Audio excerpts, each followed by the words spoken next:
पिछला कल क्या हुआ और उसके बाद आगे देखेंगे। ठीक है, पिछले क्लास में मात्रात्मक क्रांति से हम पढ़ रहे थे। हाँ, कोई क्वेश्चन है? आज पहले हम देख लेंगे कंटेम्पोरेरी ज्योग्राफी, समसामयिक भूगोल। सर एक क्वेश्चन था।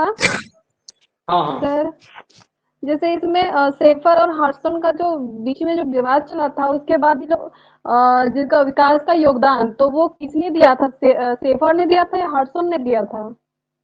जो विकास का योगदान लिखा है, जैसे नगरीय संरचना का उन्नयन मॉडल, उन्नयन मॉडल के बारे में पूछा जाएगा, तो ये किसने, सेफर ने दिया या फिर हार्टसन ने दिया है? सबसे पहले तो कुछ लोग अपना माइक ऑन किए हुए हैं, तो माइक।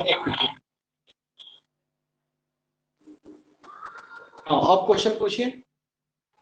सर मैं बोल रही थी, जैसे सेफर वाइस हार्टसन का था, ठीक है, तो वो जैसे विकास में योगदान जो दिए थे, वो सेफर ने दिया था या हार्टसन ने दिया था? जैसे उलमैन मॉडल जो था, तो उलमैन मॉडल के बारे में अगर योगदान दिया है तो किसने दिया? सेफर ने दिया है या फिर हार्टसन ने दिया है? उलमैन खुद एक ज्योग्राफर थे, तो उलमैन का उलमैन देंगे। और सेफर का जहां तक बात, हार्टसन के जहां तक बात है, तो हार्टसन चाहते थे कि क्षेत्र आधारित भूगोल का विकास हो, जिसमें क्षेत्र का वर्णन किया जाए, क्षेत्रीय विभिन्नताओं को दिखाया जाए। सेफर चाहते थे कि नहीं, स्थानीय मतलब संगठनों का विश्लेषण हो, उसमें लोकेशनल एनालिसिस, मतलब कि हाँ, लोकेशनल एनालिसिस की तकनीकें अपनाई जाए। सेफर ये चाहते थे, उसी के बारे में कल मैंने लिखा भी था। और उसने लोकेशनल एनालिसिस के आधार पे स्पेशल ऑर्गेनाइजेशन को विश्लेषित करने का काम किया था। और उनमें उसी क्रम में आगे आते हैं जो हम आज देखेंगे। Okay sir. हाँ, सेफर का योगदान ये है कि भूगोल में मात्रात्मक क्रांति प्रारंभ होगी। क्लियर? Okay sir.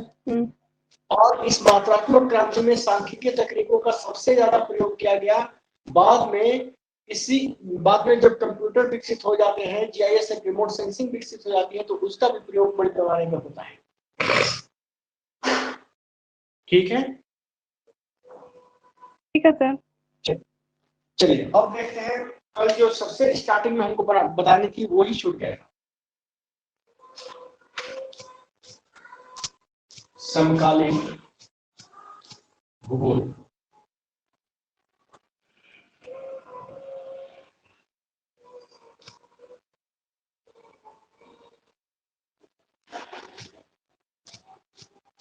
संभववाद के बाद प्रत्यक्षवाद की विचारधाराओं के प्रभाव से प्रभावित होने के कारण समकालीन भूगोल का विकास होता है।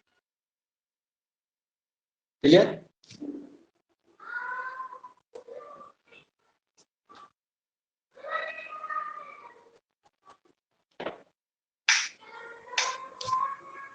ठीक है।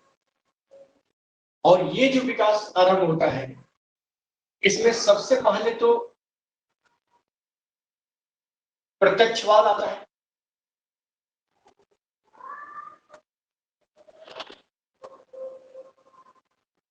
पॉजिटिविज्म। और प्रत्यक्षवाद के प्रणेता जो थे ऑगस्ट कॉम्टे, फ्रांसीसी यात्री। इसके बाद अगस्त, इसके प्रभाव में भूगोल में विकास होता है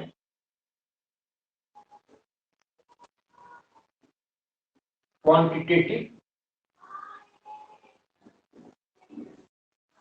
रिवॉल्यूशन, जिसको आप मात्रात्मक क्रांति कहते हैं।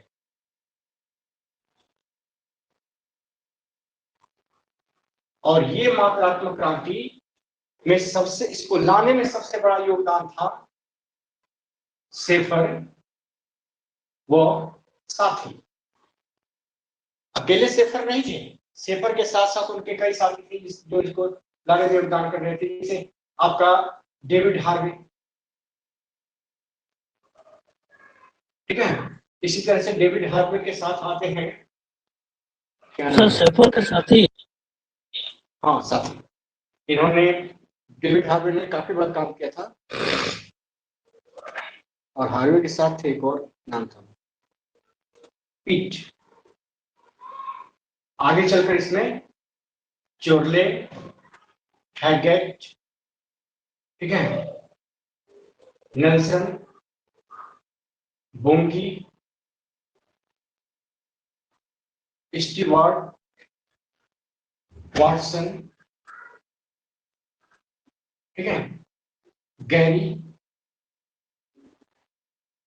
मोसर, ये सारे के सारे बहुत तमाम लोग होते हैं जो इसको बढ़ावा देने में बहुत सारे काम करते हैं। अभी हम इसको और डिस्क्रिप्शन मतलब विस्तृत रूप में आज देखेंगे। इस क्वांटिटेटिव रेवोल्यूशन के विरोध में पैदा होता है बिहेवियरल अप्रोच।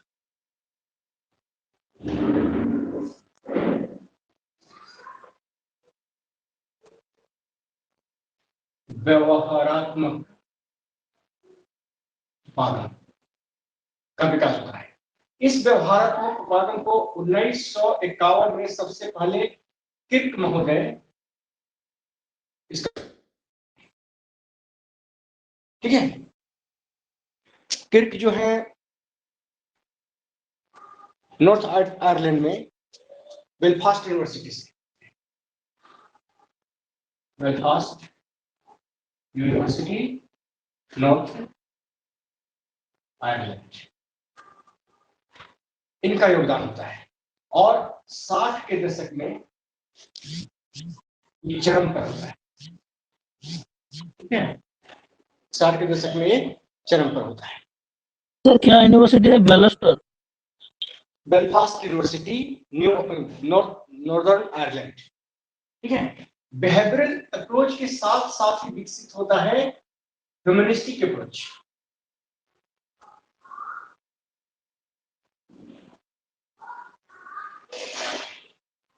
और इसके प्रणेता थे 1962 या 72, सॉरी 1976 में, 1976 में यू फू तुआन, ये चाइनीज अमेरिकी थे, ठीक है। और यूफू तुआन ने university of Minnesota, university of Minnesota, यहाँ के प्रोफेसर थे, और ये ह्यूमनिस्टिक अप्रोच को जारी करते हैं। ह्यूमनिस्टिक अप्रोच और बिहेवियरल से जब काम नहीं बनता है, सरकारें कुछ और करने लगती हैं, तब आता है अतिवाद, रेडिकल्स अप्रोच की जरूरत है। और इसके प्रणेता होते हैं डेविड हार्वे एंड रिचर्ड पीट। इसके बाद ये क्रम अभी जारी रहता है, ठीक है। इसी में आगे लाइन बढ़ा के जोड़ लीजिएगा, यहां दिखाई दे रहा है अब, ठीक है। तो रिचर्ड पीट, रिचर्ड पीट ने इनका विकास किया। Sir David Harvey R and R Peet, Richard Peet, ठीक है। इसके बाद आता है इसी रेडिकल ज्योग्राफी के सॉफ्ट अप्रोच जो है वो कहलाता है सामाजिक कल्याण या कल्याणवाद, कल्याण परक, वेलफेयर अप्रोच।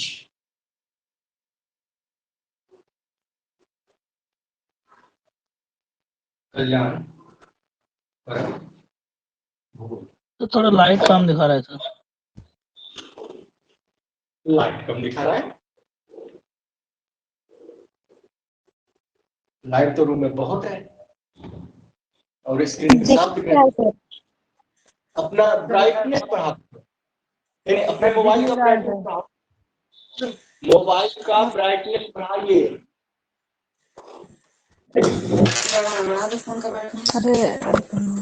सर कॉर्नर में दिखाई नहीं दे रहा है सर। दिखाई नहीं दे रहा है, पूरा नहीं दिखाई दे रहा है। क्या ब्लैक बोर्ड? हाँ सर, ब्लैक बोर्ड कॉर्नर में जहाँ अभी लिख रहे हैं, हाँ सर आ गया। ये दिखाई दे रहा है सर कॉर्नर में। ठीक है, आप तो दिखाई दे रहे हैं। जी।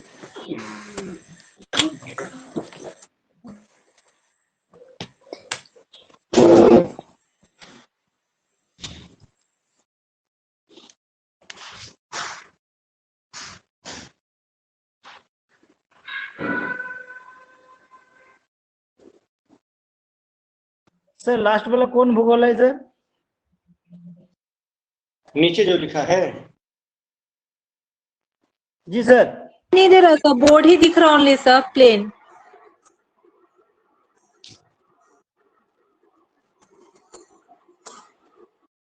यहाँ वेलफेयर अप्रोच यानी कल्याणपरक भूगोल, ये स्मिथ ने दिया था। क्या सर? स्मिथ।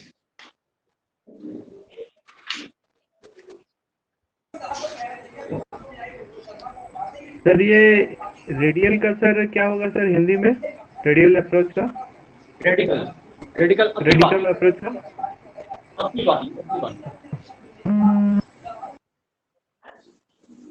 अतिवाद।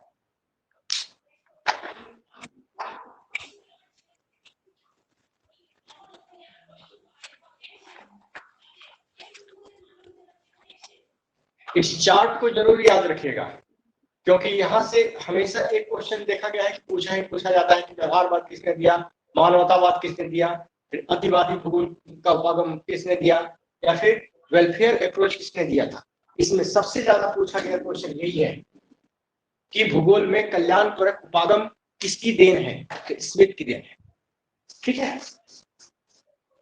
मात्रात्मक में कोई एक नहीं है, बहुत सारे लोग हैं। ठीक है, लेकिन पॉजिटिविज्म ये भी पूछा गया क्वेश्चन है, यानी कि वेलफेयर अप्रोच के बाद सबसे ज्यादा पूछा गया क्वेश्चन ये है प्रत्यक्षवाद। इसके बाद तीसरे नंबर पे स्थान आता है रेडिकल्स, और चौथे नंबर पे स्थान आता है इन दोनों का, मानववाद और व्यवहारवाद। इसलिए इसके प्रणेता कौन है ये आपके लिए याद रखना बहुत जरूरी है, एक क्वेश्चन यहां से बनता है।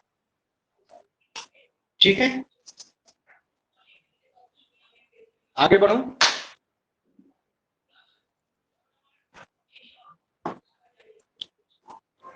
बिठा दूं? Sir no sir, no sir. ऊपर वाला तुम बिठा सकता हूं। सोना फटाफट में की देखते हो?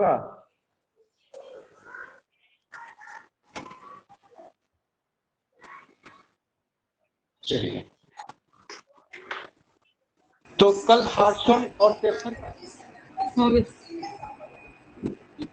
अगर आपको कुछ पूछना ना हो तो आप लोग माइक ऑफ कर लीजिए। ठीक है, कल हमने देखा था हार्सन और शेफर का विवाद। अब हम इसमें हम देखे थे कल मात्रात्मक क्रांति के विकास किस तरह से हुआ था, किन किन अवस्थाओं में विकास हुआ था, और उसी को एक समन्वित रूप में हम देखते हैं, कोशिश करते हैं कि सबसे पहले आते हैं हॉर्सन। और ये क्षेत्रीय विभिन्नता के आधार पर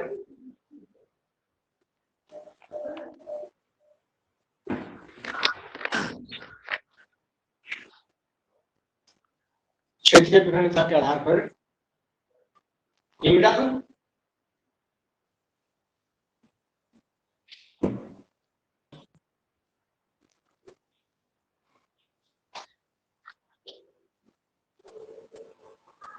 क्षेत्रीय विभिन्नता के आधार पर भूगोल को क्षेत्र बोलने में विज्ञान में नाम बनाना चाहते थे। ठीक है,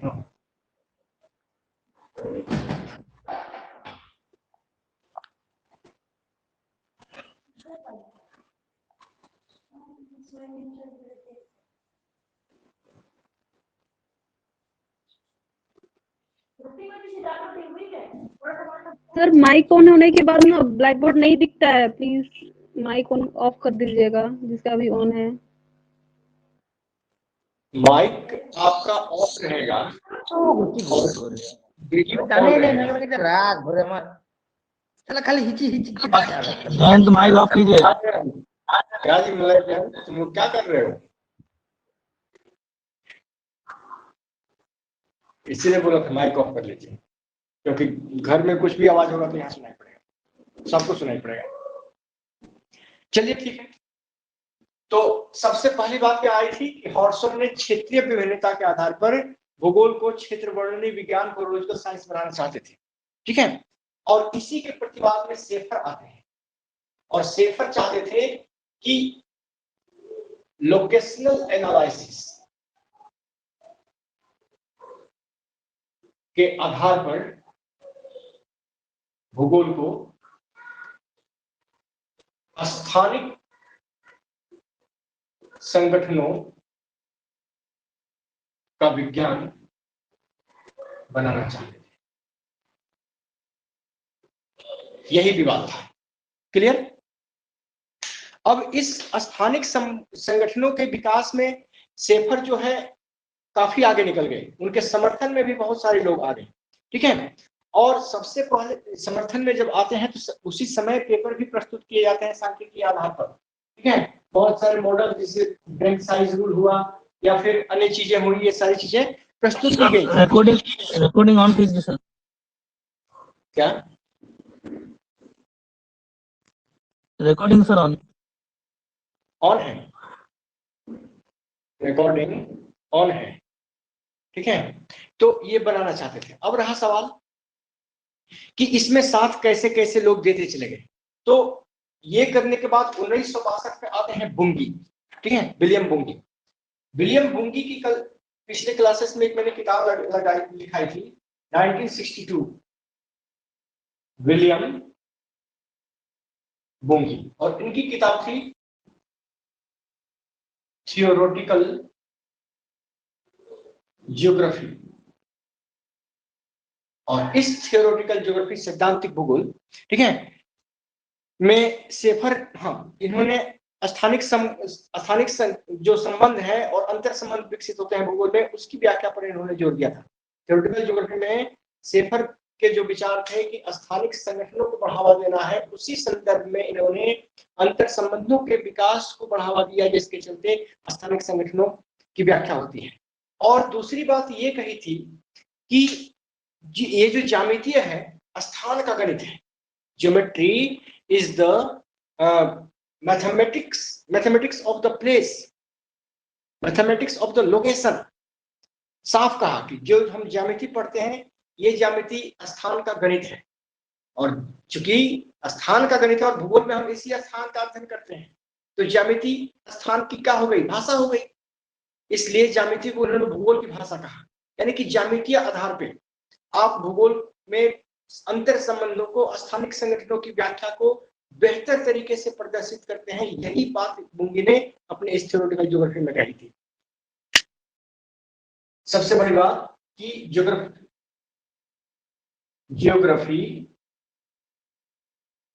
इज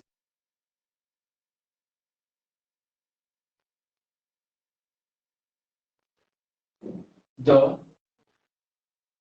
मैथमेटिक्स ऑफ लोकेशन, ठीक है। ज्योग्राफी, भूगोल स्थान का गणित है। सो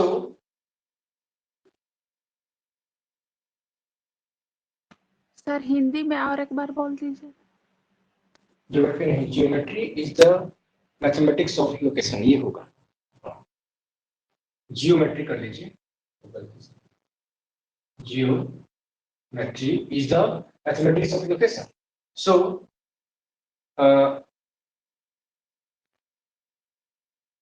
geometry is the language of geography। Hindi में लिख लीजिए कि ज्यामिति स्थान का गणित है। इस प्रकार या इसलिए ज्यामिति भूगोल की भाषा है। ज्यामिति स्थान का गणित है, इसलिए ज्यामिति भूगोल की भाषा है। ये बात उन्होंने कही थी।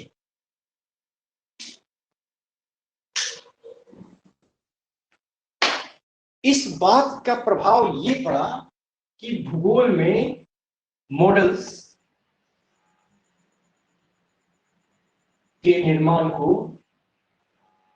सर्वाधिक बढ़ावा मिला। और इस मॉडल के निर्माण में सबसे महत्वपूर्ण भूमिका अगर किसी ने की भाई तो ये थे चोरले और हैगेट।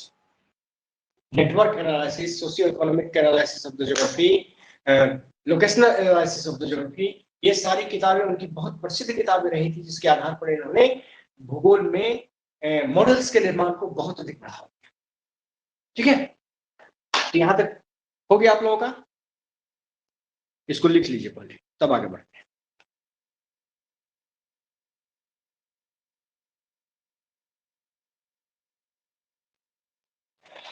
लेकिन लिखने के बाद बताइएगा कि हो गया।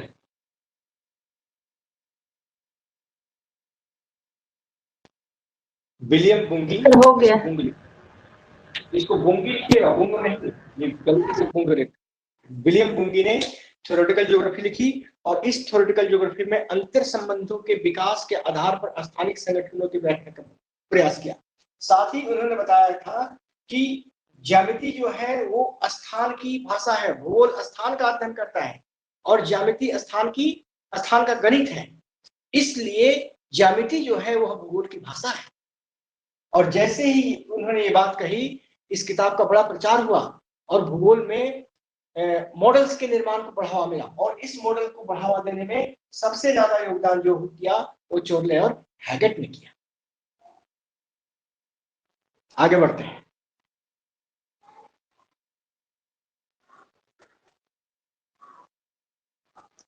इस तरह से हम ये देखते हैं कि स्थानिक जो समष्टि है उस समष्टि में अंतर क्षेत्रीय क्रियाशीलता और संचार को गति मिलता है, बढ़ावा मिलता है कि किस तरह से किसी भी क्षेत्र में, किसी भी स्थान में हम अंतर संबंधों के अध्ययन किस प्रकार से करेंगे, इस बात को ज्यादा बढ़ावा मिलता है। ठीक है, इसी संदर्भ में एकरमैन आते हैं। ठीक है, एकरमैन भूगोल को मतलब कि भूगोल को एक विषय के रूप में प्रस्तुत किया और इसमें क्रमबद्धता के साथ साथ मात्रात्मकरण को यानी क्वांटिटिफिकेशन को बढ़ावा दिया। ठीक है, क्रमबद्धता के साथ साथ मात्रात्मकरण यानी क्वांटिफिकेशन को बढ़ावा देते हैं एकरमैन 58 में। और इसी के साथ साथ दूसरी बात यह होती है कि भूगोल अर्थशास्त्र के प्रभाव में आ जाता है और जैसे ही अर्थशास्त्र के प्रभाव में आता है तो नए विचार और विश्लेषण की तकनीकी बढ़ जाती है। क्योंकि अर्थशास्त्र सबसे ज्यादा सांख्यिकीय विधियों का प्रयोग करता है, तो जैसे ही भूगोल अर्थशास्त्र के प्रभाव में आता है वैसे ही भूगोल में सांख्यिकीय विधियों के उपयोग को बढ़ावा मिलता है। और इस तरह से हम देखें तो 1950 के दशक में शेफर और एकरमैन के प्रयासों से सांख्यिकीय विधियों के प्रयोग को भूगोल में बहुत ज्यादा बढ़ावा मिलती है। 57 से 60 का जो टाइम होता है भूगोल में मात्रात्मक क्रांति के विकास का चरमोत्कर्ष होता है। सबसे ज्यादा मात्रात्मक, हर जगह पूरे विश्व में मात्रात्मक क्रांति का उपयोग करने, मात्रात्मक तकनीकों का, गणितीय तकनीकों का, सांख्यिकीय तकनीकों का उपयोग करने की होड़ बढ़ जाती है भौगोलिक शोधों में। ठीक है, और इस तरह से पूरे भूगोल का मात्रात्मकरण हो जाता है। हर जगह देखिए तो अंतरराष्ट्रीय संबंधों का विश्लेषण को बढ़ावा मिलता है। ठीक है, तो ये सारी बातें होती हैं। अब क्या होता है कि हाँ, इसी क्रम में तो मैंने क्या क्या बताया था अभी, हाँ, स्थानीय समष्टि के बदले पहला बात बताया था भूगोल जो है वह स्थानीय समष्टि के बदले अंतर क्रियाशीलता या क्या कहेंगे अंतर क्षेत्रीय क्रियाशीलता, अंतर क्षेत्रीय क्रियाशीलता और स्थानिक समष्टि, स्थानिक समष्टि की जगह पर अंतर क्षेत्रीय क्रियाशीलता और संचार तथा गति पर केंद्रित। पर ऊपर देख नहीं रहा है बोर्ड, ऊपर करता है सर। एक मिनट, अंतर क्रियाशीलता संचारों समष्टि पर केंद्रित हो गया। ठीक है, दूसरी बात ये होती है कि 1900 58 में।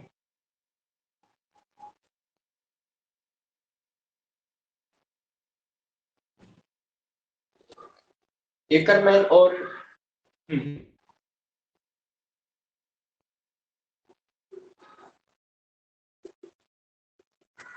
एकरमैन द्वारा भूगोल में क्रमबद्धता तथा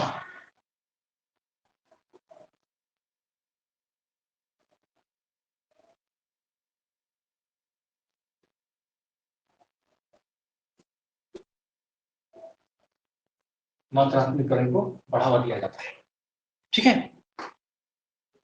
दूसरी तरफ घटना ये होती है कि भूगोल जो है वो अर्थशास्त्र के प्रभाव में आ जाता है। भूगोल का अर्थशास्त्र के प्रभाव में आना परिणामतः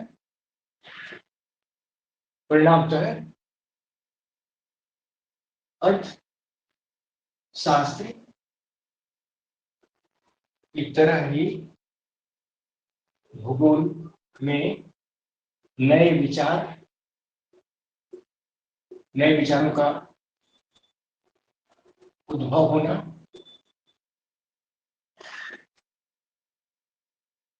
सांख्यिकीय विधियों के प्रयोग को बढ़ावा मिलना, ये सारी घटनाएं स्टार्ट हो जाती हैं। ठीक है।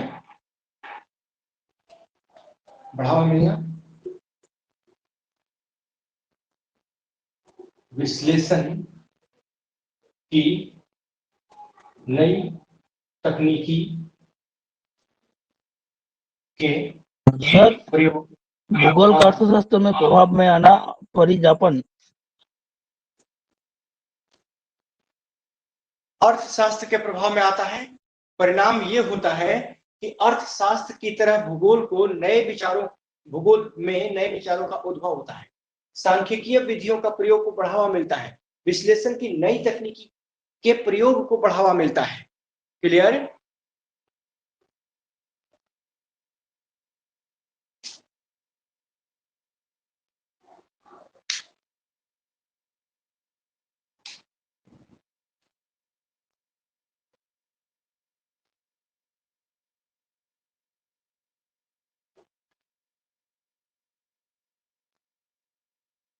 परिणामतः शेफर व एकरमैन की सहायता से 1960 के दशक में भूगोल में 1960 के दशक में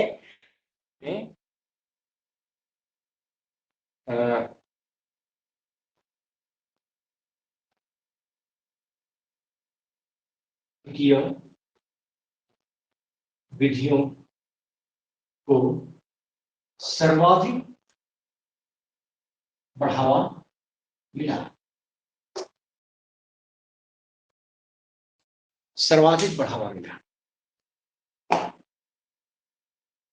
और 1957 से 60 के बीच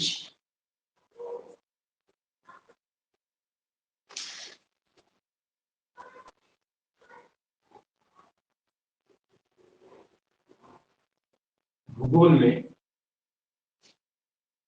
मात्रात्मक क्रांति या मात्रात्मक तकनीकों का उपयोग अपने चरमोत्कर्ष पर पहुंच गया। अपने चरमोत्कर्ष पर पहुंच जाता है 1957 से 60 के बीच। और ये मात्रात्मक क्रांति की भूगोल में बहुत बड़ी जीत थी। सारे उपागम पीछे रह गए।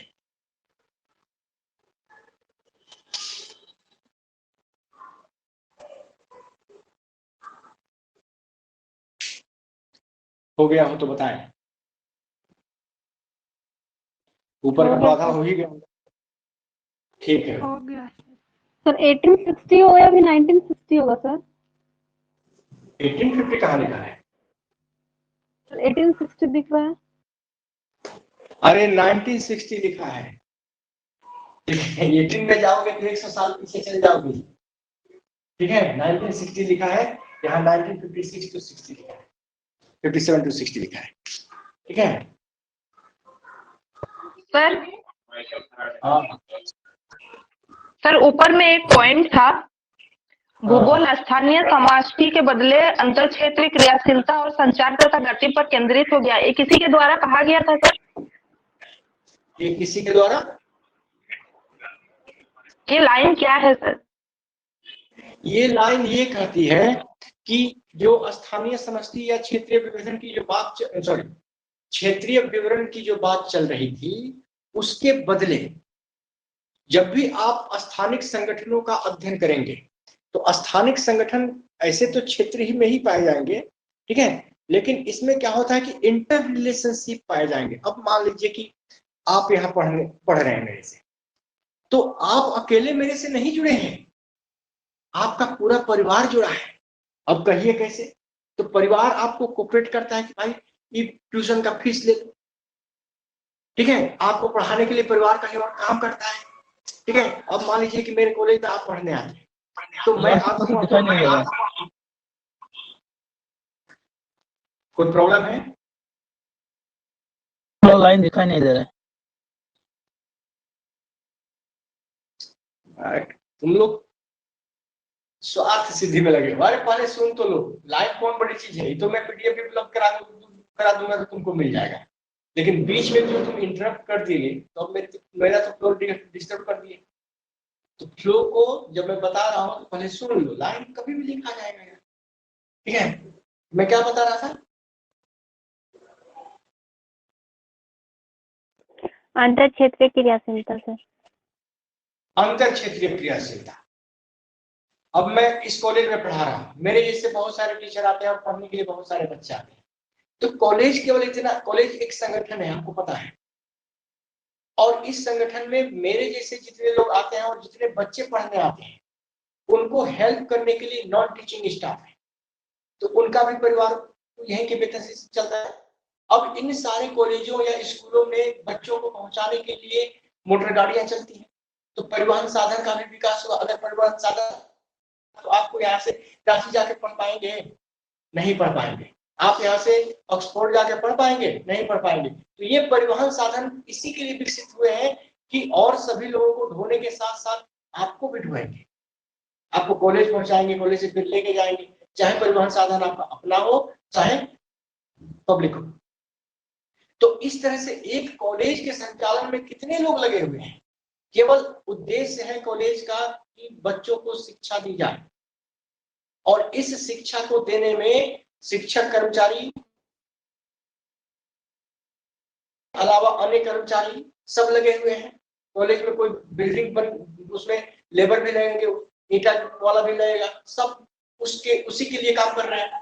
ठीक है, अन्य जगहों के लिए भी काम कर रहे हैं, लेकिन यहाँ तो आपको दिख रहा है कि इतने लोग कॉलेज से जुड़े हुए हैं, परिवहन संचालन करने वाले लोग जुड़े हुए हैं, इसके अलावा पुस्तक किताब दुकान वाले लोग भी जुड़े हुए हैं, किताब छापने वाले लोग भी जुड़े हुए हैं। तो एक शिक्षा को देने के लिए कितने संगठन काम कर रहे हैं, आप सोच सकते हैं? बिल्कुल सोच सकते हैं। जितने भी हैं सबको एक साथ जब आप कोरिलेट करते हैं तो इनमें एक अंतर संबंध विकसित होता हुआ दिखता है। यही अंतर संबंध का अध्ययन करना है आपको, क्या कहते हैं, स्थानिक संगठनों के अंतर्गत। ये स्थानिक संगठन है, किसी एक स्थान पर खुदा हुआ संगठन है, और इस संगठन से जितने संगठन जुड़ेंगे, जितने परिवार जुड़ेंगे, सबके बीच एक क्रियाशीलता पाई, सबके बीच एक अंतर क्रियाशीलता पाई जाएगी। आज आपका नंबर कम आ जाएगा, तुरंत आपका गार्जियन पहुंच जाएगा स्कूल में कि भाई हमारे बच्चे का नंबर कम हो गया। तो एक इंटरेक्शन हुआ या नहीं हुआ आपके फैमिली का, फैमिली मेंबर्स का स्कूल के टीचर्स के साथ? बिल्कुल हुआ। तो इस तरह से इंटरेक्शन होते हैं, वही अंतर क्रियाशीलता या अंतर क्रियात्मक संबंध का विकास होता है। और स्थानीय संगठन इसी अंतर क्रियाशीलता को, इसी अंतर संबंध को अध्ययन करने की बात करता है। शेफर यही कह रहा था, और जैसे ही हम अब जैसे कॉलेज का अध्ययन करना है, लेकिन अगर कोई प्रॉब्लम होती है, मान लीजिए कि यहाँ पर कोई दुर्घटना हो जाती है, सारे बच्चों का रिजल्ट पेंडिंग हो जाता है, या फिर रिजल्ट में और कुछ गड़बड़ी हो जाती है, तो अब सारे के सारे लोग कॉलेज से इंटरेक्ट हो जाए। कॉलेज से इनके बच्चे जुड़े हैं, लेकिन ये सारे लोग बच्चे को पढ़ाने के लिए इस कॉलेज से जुड़ गए। तो यही एक अंतर संबंध है। इसी तरह से अब आप गांव में जाइए, एक किसान के पास 2 बीघा खेत है, वही उसके आजीविका का आधार है, वो केवल खेती करता है। लेकिन क्या खेती करने के लिए किसान ही जुड़ा है उस खेत से? नहीं, उसकी क्रिया से केवल किसान, खेती करने की क्रिया से केवल किसान ही नहीं जुड़ा है, बल्कि उसको बीज उपलब्ध कराने वाले, रासायनिक खाद उपलब्ध कराने, वैज्ञानिक जानकारी देने वाले लोग भी तो उससे जुड़े हैं। ये एक छोटा संगठन है और इसमें 3 लोग काम कर रहे हैं। रिसर्च करने वाले नए बीज का रिसर्च करते हैं, वही वैज्ञानिक कैसे खेती करना है उसकी जानकारी देता है, वही उसी किसान को उपलब्ध कराने वाली दुकानें या संस्थाएं बीज उपलब्ध कराती हैं, ठीक है, कीटनाशक और पेस्टिसाइड उर्वरक की सारी चीजें उपलब्ध कराती हैं। तो एक किसान के पीछे इतने लोग लगे हुए हैं। उसी तरह से प्रत्येक संगठन कहीं भी अगर विकसित होता है, एक परिवार कहीं भी विकसित होता है, तो अपने वातावरण में अन्य उन सभी कारकों से उसका संबंध विकसित होता है जिनकी सहायता से वो अपना विकास, वृद्धि और विकास का काम करता है। यही स्थानीय संगठन है। अब मेरी बात समझ में आई आपको कुछ? जी सर। हाँ, तो अब देखिए, अब इन सारी चीजों का विकास करने में किस तरह से वैज्ञानिकों ने, किस तरह से भूगोलवेताओं ने इसका विकास करने में कहां तक पहुंच गए, यही चीजें हमको यहाँ देखनी है। अभी तक तो हम ये देखें कि किस तरह से सांख्यिकीय विधियों के प्रयोग को बढ़ावा मिला, और ऐसा बढ़ावा मिला, ठीक है, कि हाँ ठीक है, हाँ, इसके बाद क्या होता है कि वॉशिंगटन यूनिवर्सिटी ऑफ सिएटल, ठीक है, सिएटल में है वॉशिंगटन यूनिवर्सिटी, यहाँ के एक विद्वान है WL गैरिसन।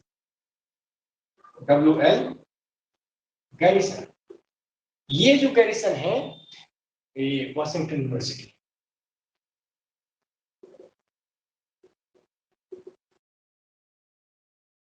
सिएटल, ये जो गैरिसन है, ये आते हैं और इनके नेतृत्व में आर्थिक भूगोल और नगरीय भूगोल का वस्तुनिष्ठ वैज्ञानिक अध्ययन पद्धति का विकास होता है।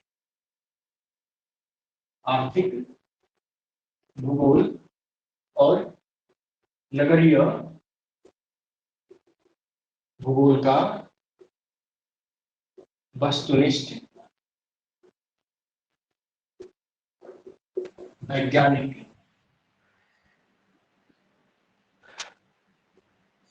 सर ये वाशिंगटन क्या लिखे हैं? वाशिंगटन के बाद यूनिवर्सिटी सिएटल USA में है। वाशिंगटन यूनिवर्सिटी सिएटल के ये ज्योग्राफर थे, ठीक है, और ये आर्थिक भूगोल और नगरीय भूगोल में सिद्धांत बनाना चाहते थे। इसके लिए इन्होंने आर्थिक भूगोल और नगरीय भूगोल में वस्तुनिष्ठ वैज्ञानिक अध्ययन पद्धति का विकास किया और उसी के आधार पर सिद्धांत निर्माण की कोशिश की। वस्तुनिष्ठ वैज्ञानिक अध्ययन पद्धति का या पद्धति के आधार पर पद्धति। सर हाँ, आज बहुत स्लो आ रहा है सर। क्लास वस्तुनिष्ठ अध्ययन वस्तुनिष्ठ वैज्ञानिक अध्ययन पद्धति के आधार पर सिद्धांत निर्माण का प्रयास किया और इस प्रयास में सफल भी रहे और इसमें सफल भी रहे। इन्हीं के साथ एक और कुछ बोल रही थी स्वर्णलता तुम? वो नहीं दिख रहा था इसलिए सिएटल लिखा हुआ है कि क्या लिखा हुआ है? सिएटल ही लिखा हुआ है। एक्चुअली क्या है ना कि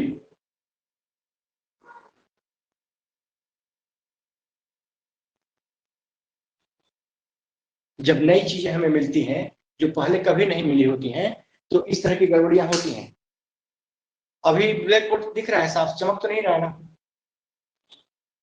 नो सर, ठीक दिखाई दे रहा है। ठीक है सर, लाइट वाले गैरिसन के साथ एक और विद्वान आते हैं, एडवर्ड उलमैन।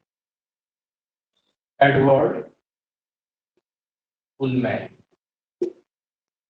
और एडवर्ड उलमैन जो हैं ये भी यहीं के थे, वॉशिंगटन यूनिवर्सिटी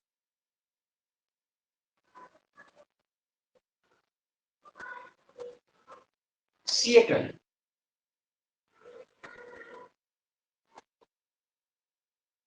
ठीक है, यहीं के विद्वान ये भी थे, सिएटल होता है, डबल टी एल होता है, सिएटल। ठीक है, और इन्होंने भूगोल में क्रियाशील अंतर क्षेत्रीय संबंधों के आधार पर केंद्रीय विज्ञान के रूप में इसको विकसित करने का महत्वपूर्ण कार्य किया।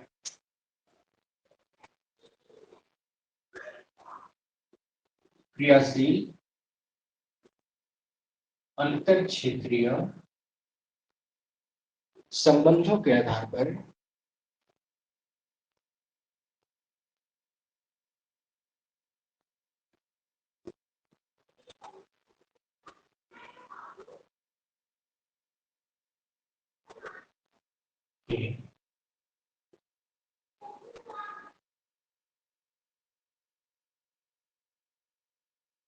अध्ययन के आधार पर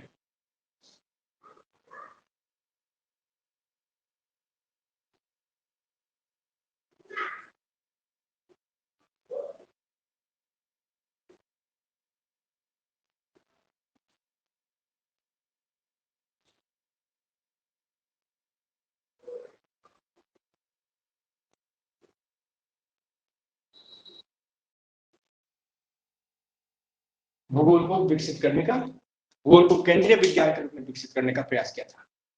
ठीक है, तो ये एक पॉइंट हुआ। दोनों एक ही यूनिवर्सिटी से थे, दोनों ने लगभग एक ही काम किया था। ठीक है, अब इसमें क्या होता है कि गैरिसन के जो स्टूडेंट्स हैं, जो गैरिसन से पढ़े थे, वो इतने काबिल निकले कि जितना गैरिसन नहीं था।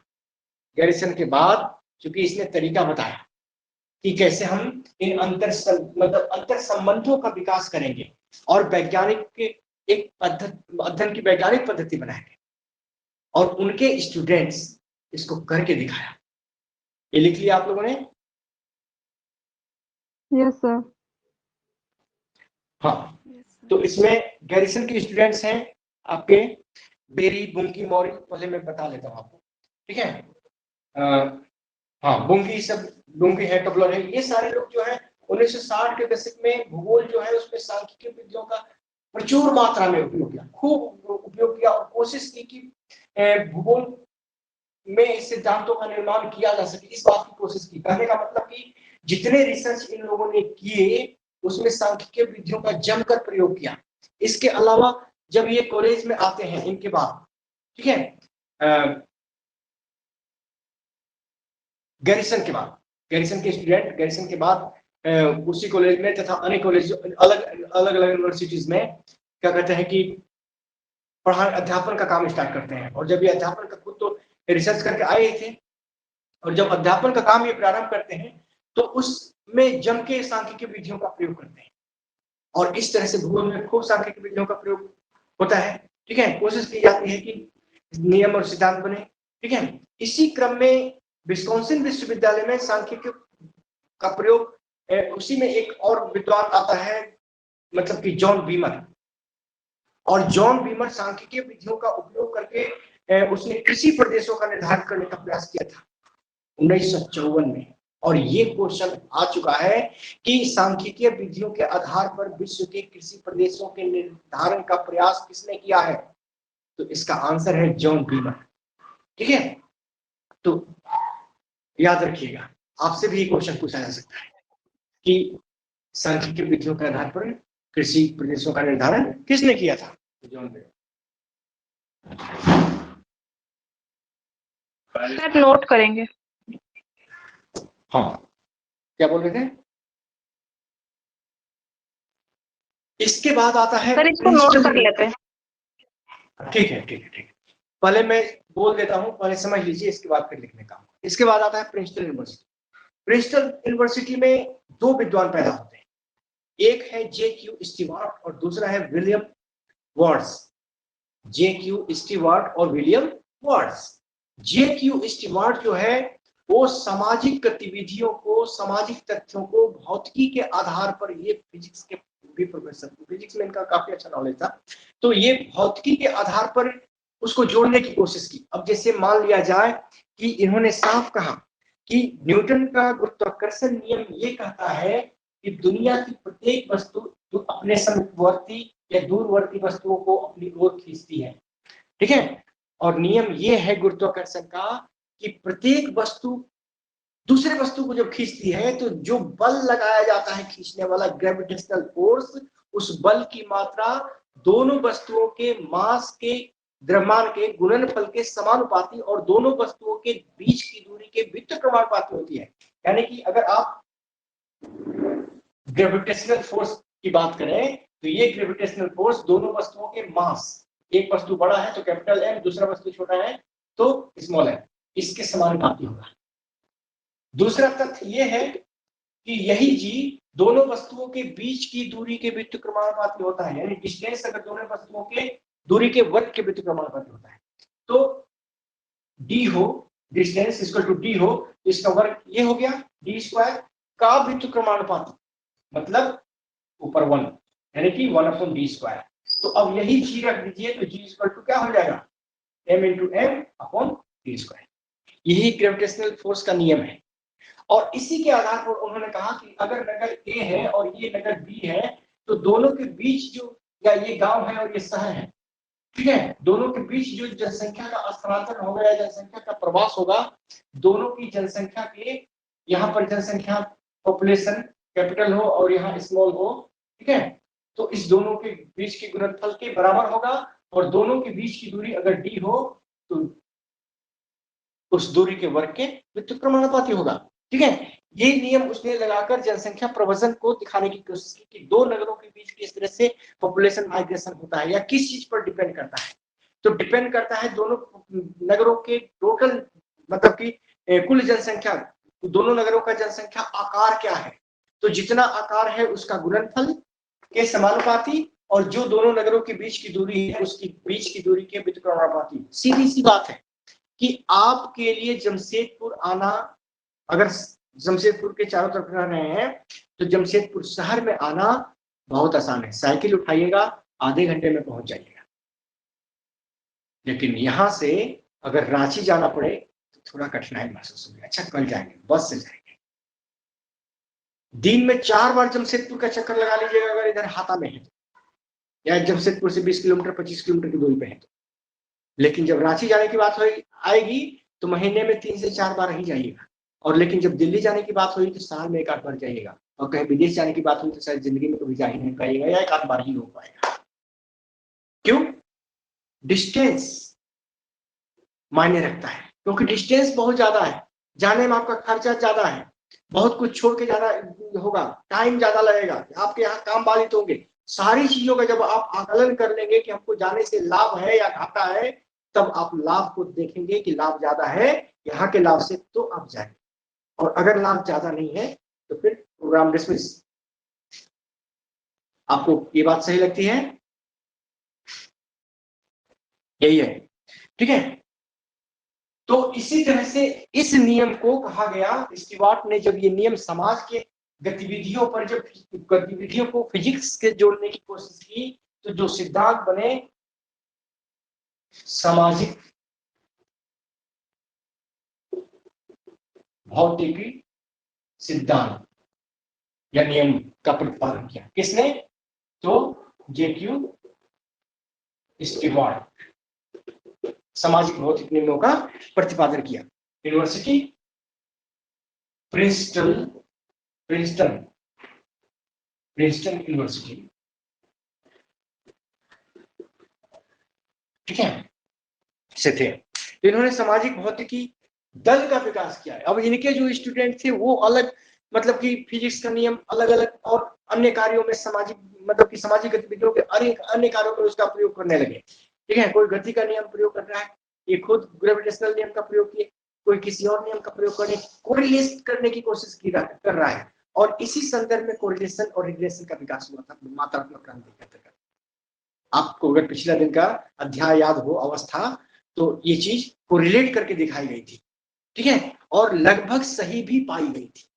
लेकिन बात यह है, हाँ, तो स्टीवार्ट ने इसका उपयोग किया। दो जनसंख्या विकास के अनेक पक्षों का विश्लेषण करते हुए बताया कि किसी भी दो शहरों के बीच जनसंख्या का जो प्रवसन होता है दोनों शहरों की कुल जनसंख्या के गुणनफल के समानुपाती और दोनों शहरों के बीच की कुल दूरी के वर्ग के व्युत्क्रमानुपाती होता है।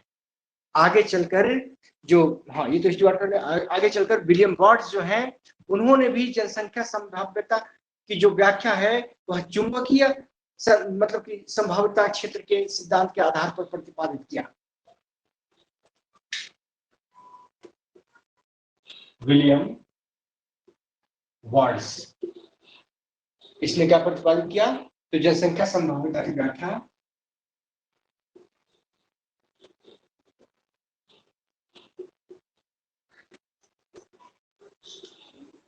चुंबकीय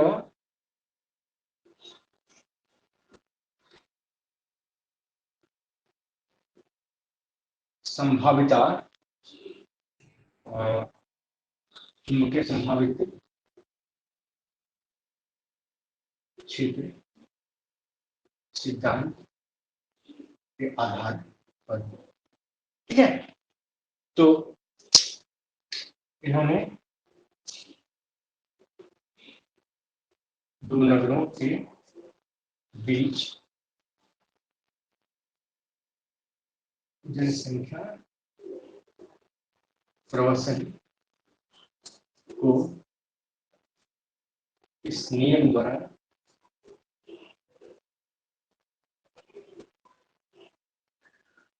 दर्शाया और बताया।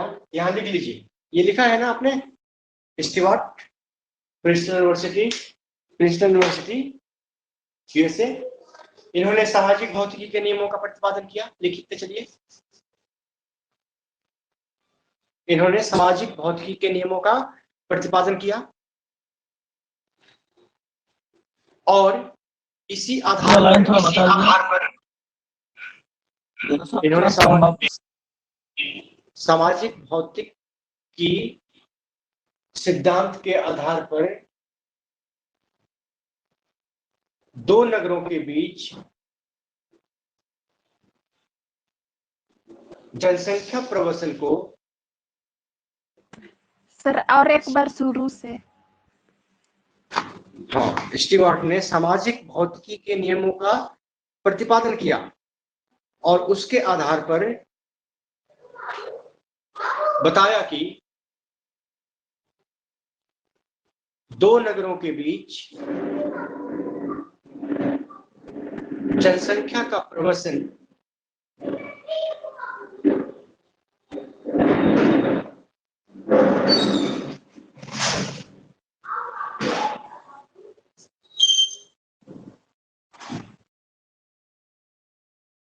दो नगरों के बीच जनसंख्या का प्रवसन गुरुत्वाकर्षण नियम के अनुसार होता है।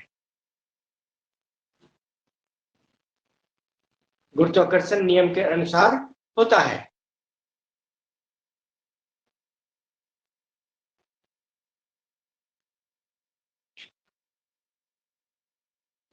प्रवसन की मात्रा, सर एक बार लाइन हम ठीक से नहीं समझ रहे हैं सर। जनसंख्या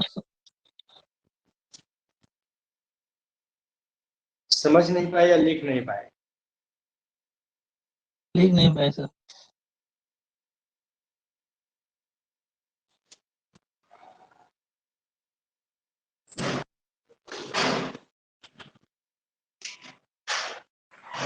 यही लिखो ना, दो नगरों के बीच जनसंख्या प्रवसन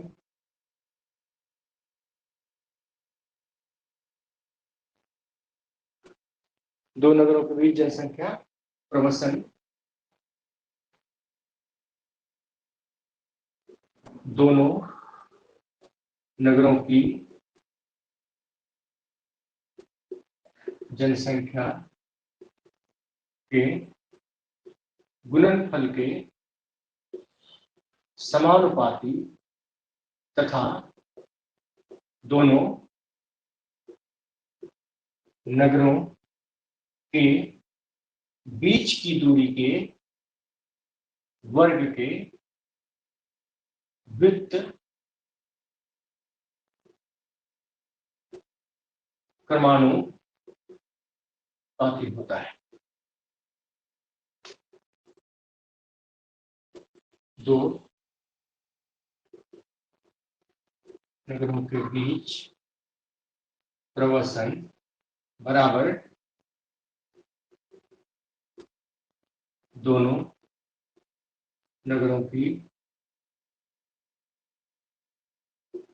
जनसंख्या का गुणनफल बटे दोनों नगरों के बीच की दूरी का वर्ग। ठीक है,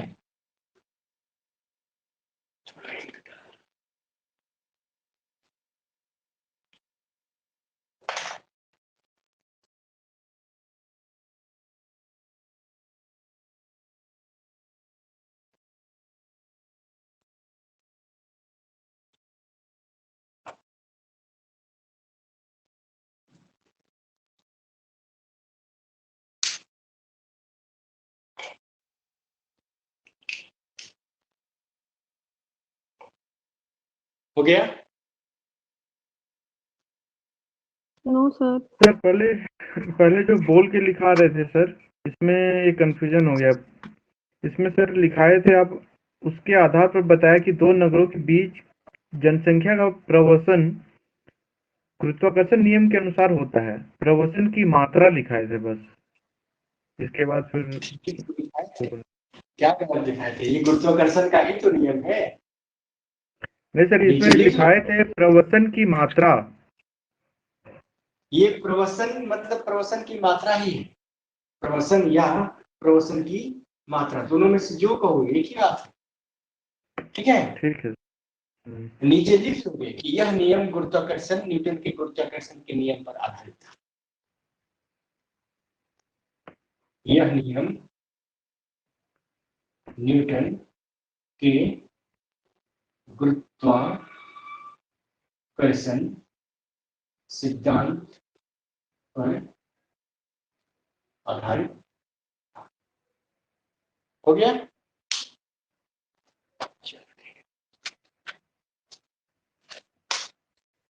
इसके बाद है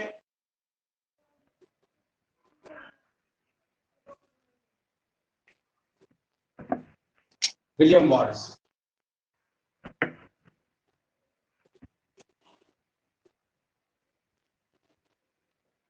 ये भी प्रिंसटन यूनिवर्सिटी, और इसने बताया कि जनसंख्या संभाव्यता की व्याख्या इन्होंने जनसंख्या संभाव्यता की व्याख्या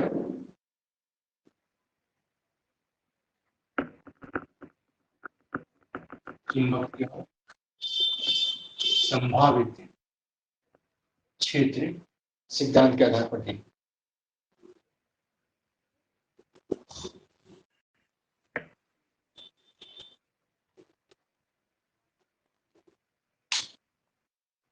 हमको लगता है कि बोल के लिखाने से बेहतर है लिख के बता देना, तुम लोग इसको ज्यादा समझते हो।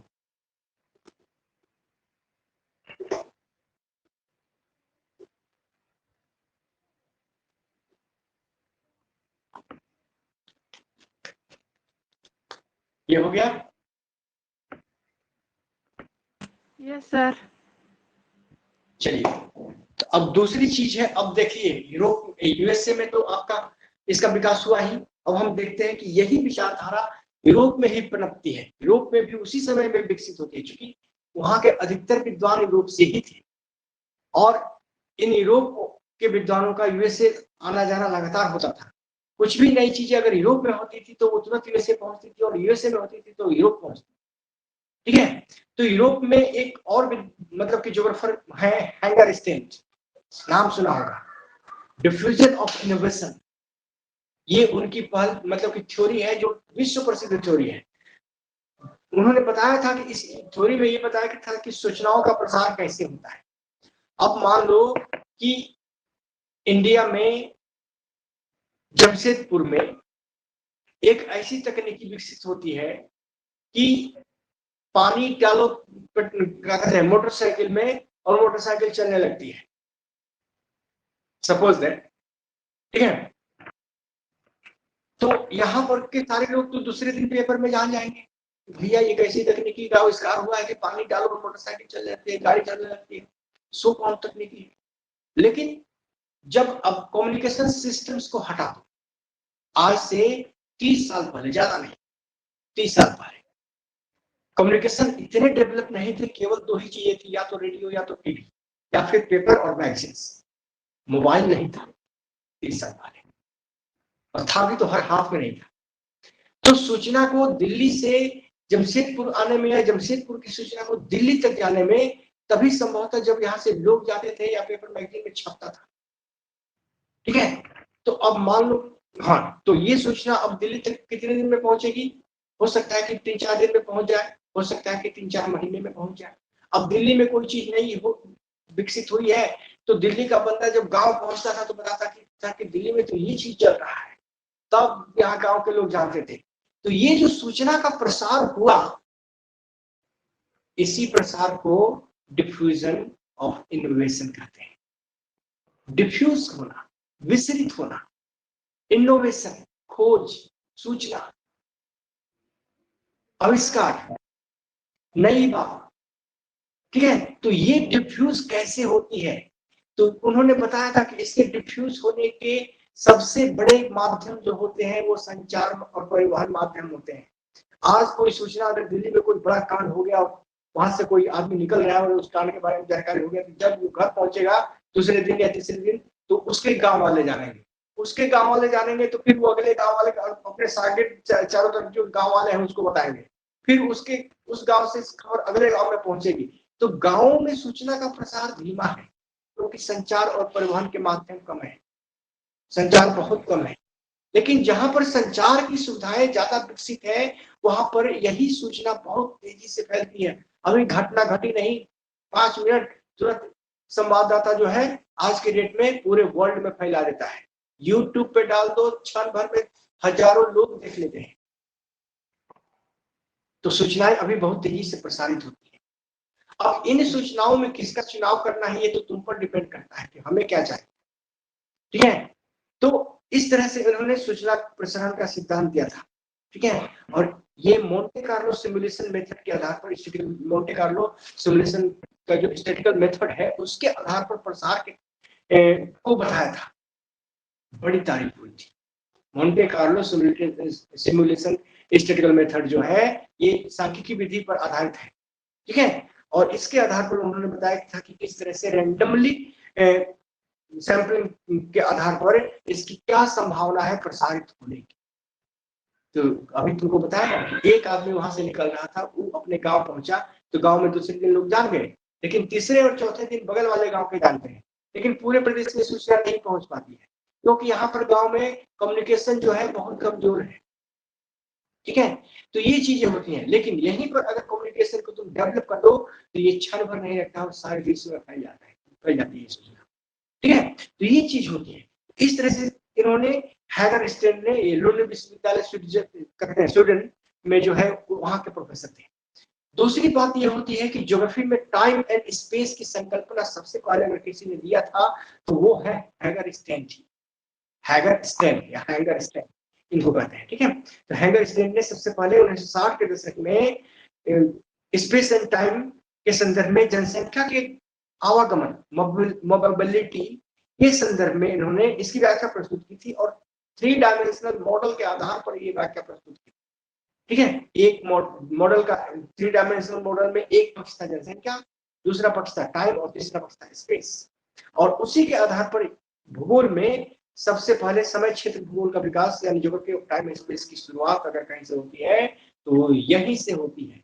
मोबिलिटी ऑफ पॉपुलेशन को स्थान और समय के संदर्भ में किस तरह से मोबिलिटी होती है इसको बताने की कोशिश की थी हैगरस्टेन ने, और यही कारण है कि आज भी हैगरस्टेन से क्वेश्चन आते हैं। और ये सूचना का अभिज्ञान का प्रसारण या सूचना का प्रसार या फिर क्या कहते हैं संदेश का प्रसार, इंग्लिश में समझिए, डिफ्यूजन ऑफ इनोवेशन थ्योरी किसकी है? ये क्वेश्चन कई बार पूछा गया है, हो सकता है आपसे भी पूछ लिया जाए, इसलिए टिक कर लीजिएगा।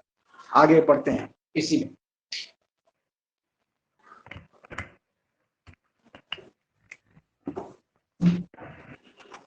Quantitative revolution in Europe,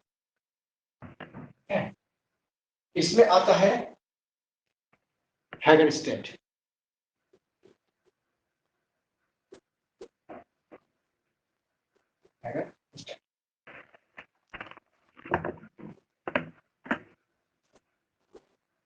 Lund university, Sweden. ठीक है,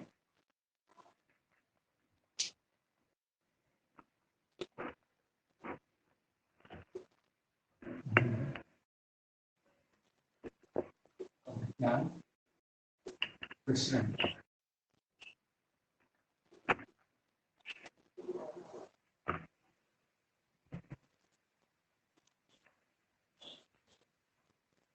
diffusion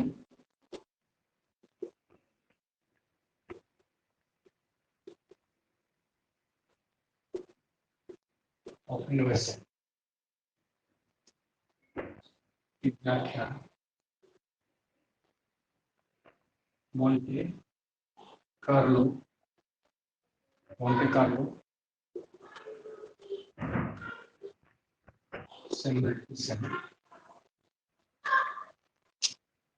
सिमुलेशन।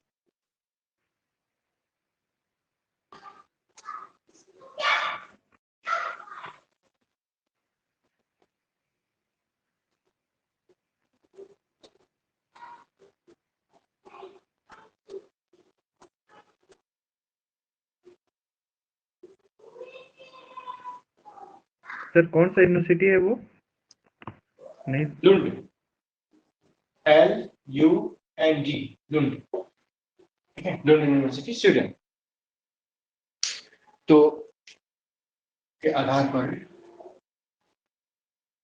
यादृच्छिक प्रतिचयन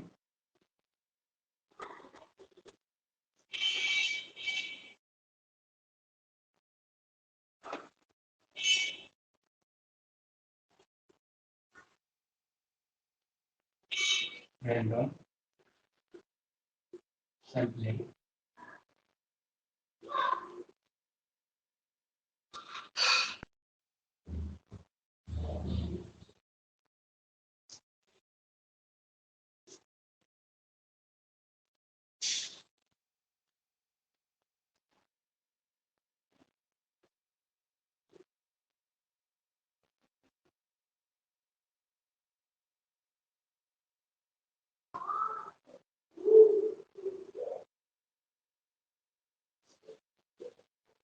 सर आधार पर उसके बाद क्या है सर? यादृच्छिक प्रतिचयन, रैंडम सैंपलिंग का प्रयोग करते हुए दिया। यह सिद्धांत संभाव्य परक मॉडल था, एक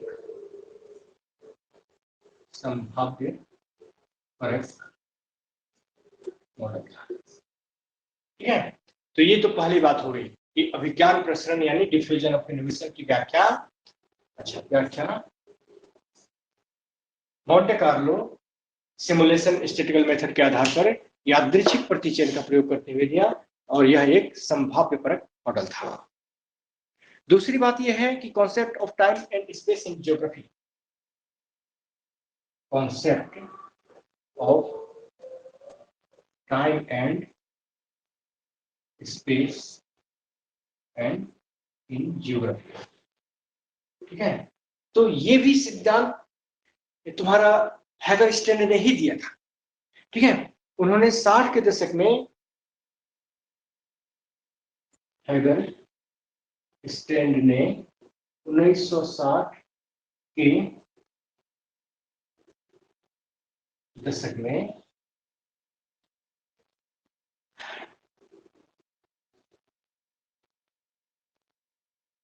स्पेस एंड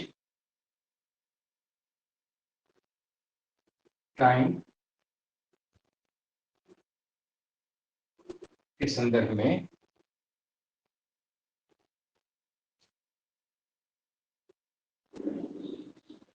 जनसंख्या के गमनागमन यानी मोबिलिटी,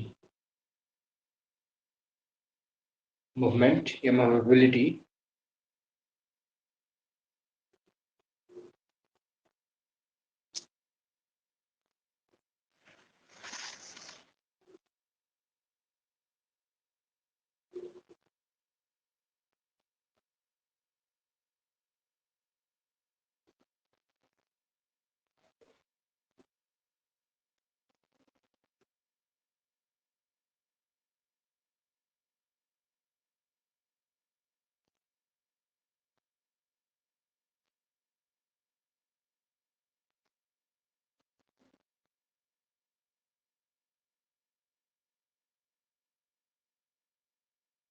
जिससे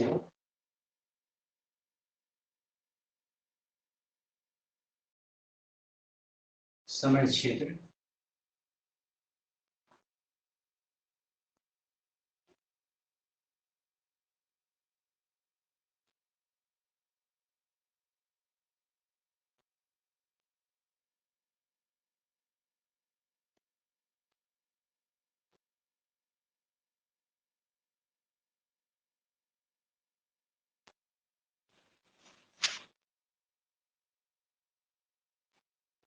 सर व्याख्या के बाद क्या है? मोबिलिटी व्याख्या।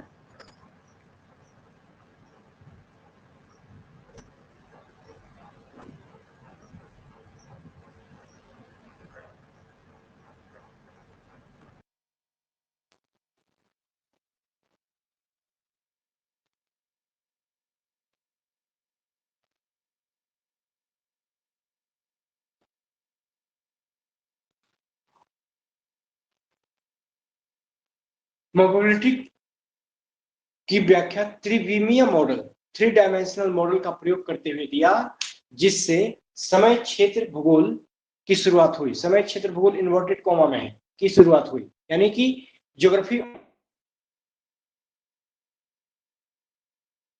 हाँ, जो समय क्षेत्र भूगोल यानी ज्योग्राफी की शुरुआत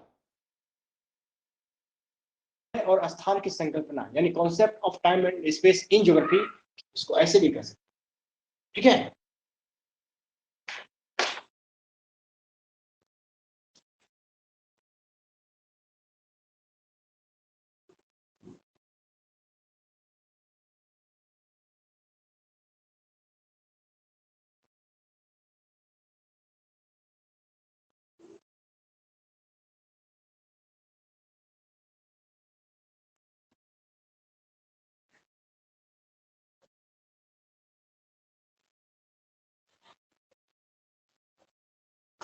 हो गया।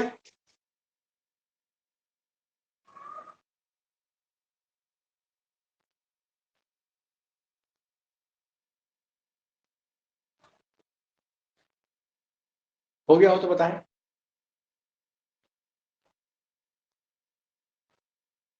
नहीं हुआ सर।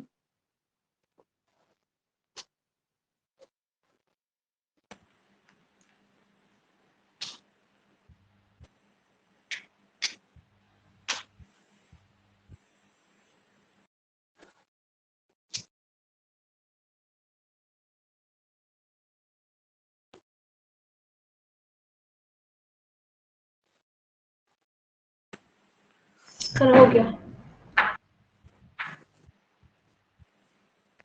सर इसमें जनसंख्या के टाइम के संदर्भ में जनसंख्या के बाद क्या लिखे हैं? गमनागमन। हाँ, गमनागमन, मोबिलिटी, टाइम के स्पेस एंड टाइम के संदर्भ में जनसंख्या के गमन आगमन एंड मोबिलिटी की व्याख्या 3 डायमेंशनल मॉडल यानी त्रिविमीय मॉडल का प्रयोग करते हुए दिया।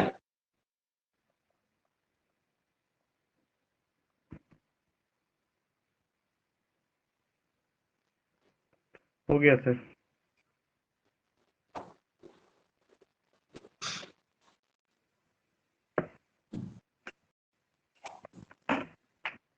अगर हो गया हो, मेरी आवाज साफ जा रही है? Yes sir. तो मैं बोलता चलता हूँ, कुछ और भी चीजें हैं जिसको लिखना नहीं हुआ सर, मेरा काट गया सर, इधर पानी हो रहा है सर। पानी हो रहा है, क्या बोल रहे हो मलाई?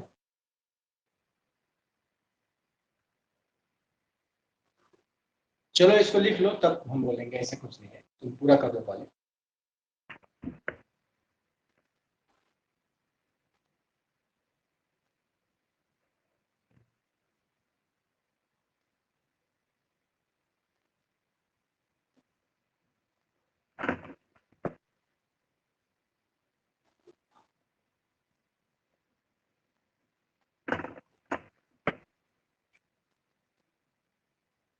माइक आप कीजिए।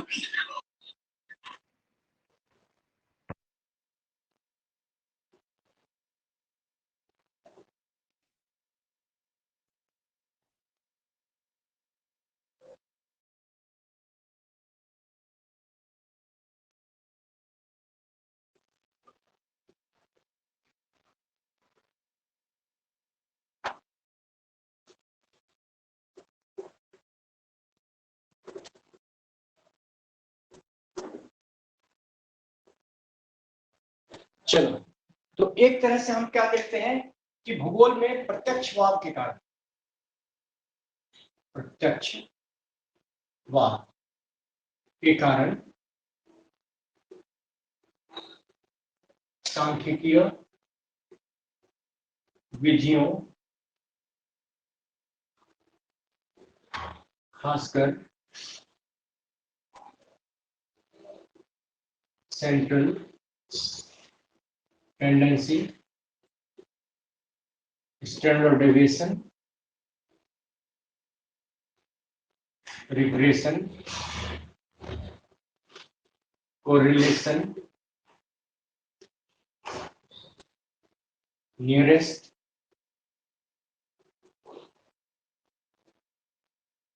neighborhood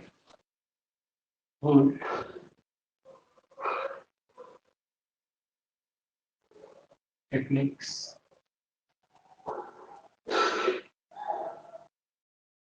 ठीक है, मल्टी वेरिएबल एनालिसिस के प्रयोग के अधिकतम प्रयोग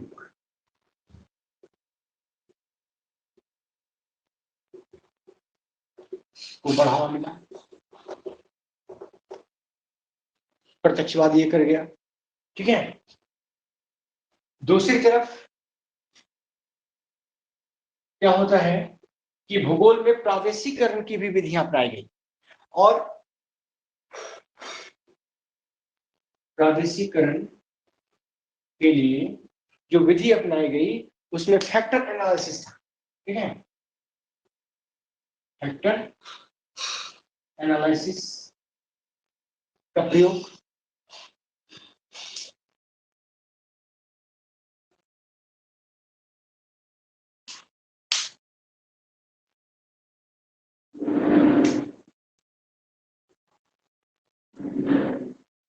तथा ट्रांसपोर्ट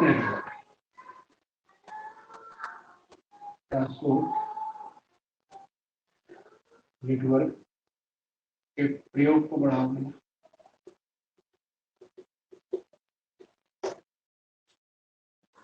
इसी तरह से परिवहन जाल यानी ट्रांसपोर्ट नेटवर्क की विभिन्न दिशाओं को बताने के लिए एक और विद्वान आते हैं, केजे कोनस्की।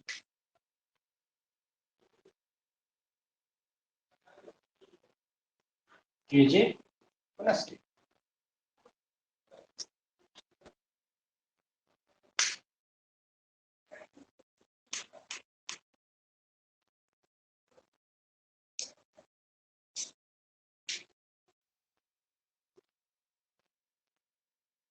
इन्होंने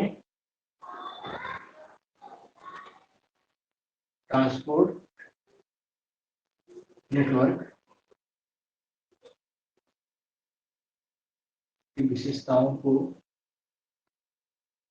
बताने के लिए हम्म,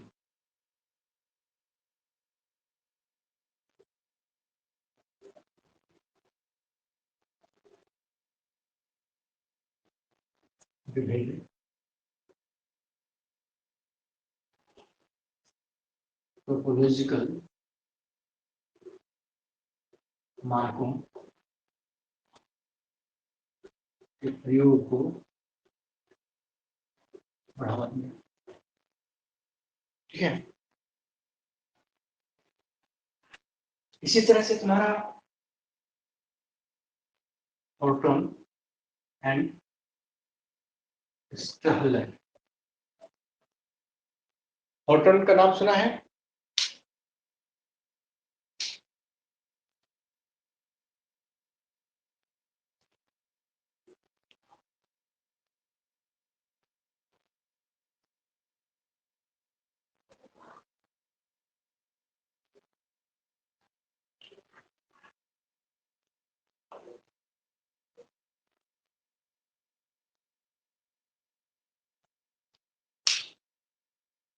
ये लिख लिया? सर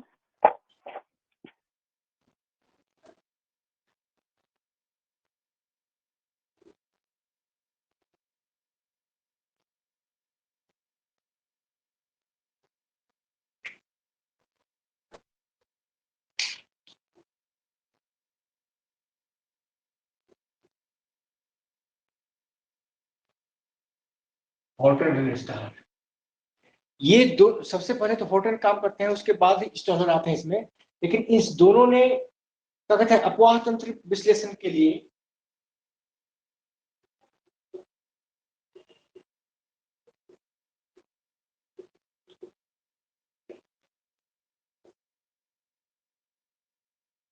स्ट्रीम ऑर्डर के निर्धारण का प्रयास किया। इसी तरह से स्ट्रीम नंबर को निकालने का तरीका होता है।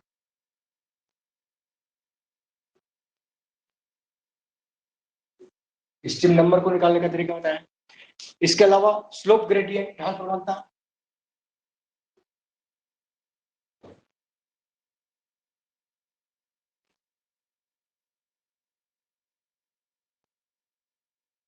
ग्रेडियंट यानी ढाल प्रवणता को निकालने की कोशिश की।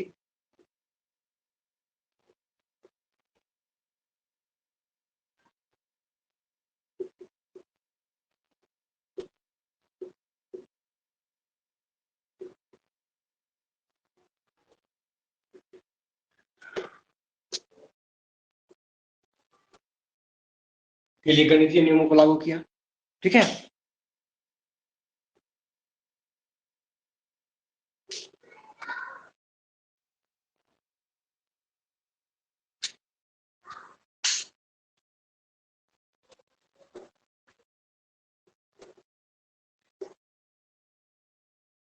सर ऊपर में बोर्ड दिखाई नहीं दे रहा है।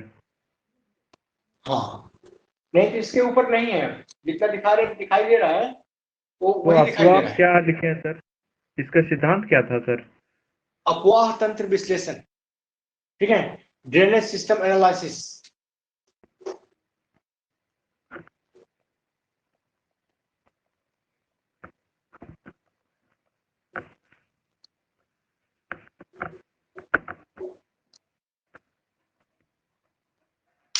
अपवाह तंत्र विश्लेषण के लिए सबसे पहले तो हॉर्टन ने विश्लेषण दिया था। ठीक है, उसने स्ट्रीम ऑर्डर को निकालना सिखाया। अब तुम मान लो कि ये स्लोप एक ढालू स्लोप है, वर्षा हुई और पानी बह के अलग अलग चैनल्स के रूप में तुम देखते हो कि ये छोटी चैनल आई, इधर से एक दूसरी चैनल आई, दोनों मिल गई, एक तीसरी चैनल बना, इधर से भी एक चैनल आई, इसी में मिल गई, ये चौथी चैनल बना।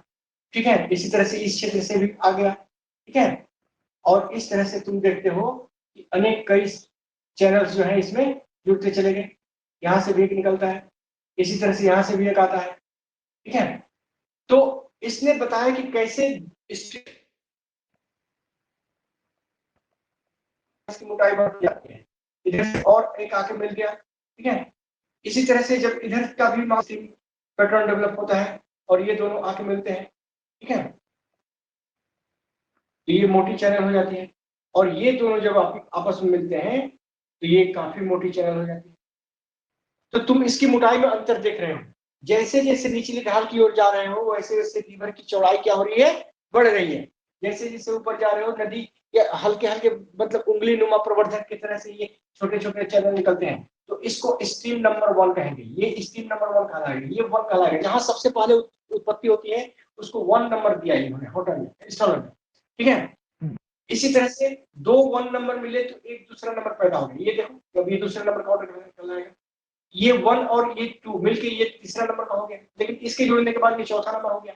इसी तरह से ये 1 से लेके 13 तक का नंबर जो है ऑर्डर जो है विकसित होते हैं, ये है स्ट्रीम ऑर्डर।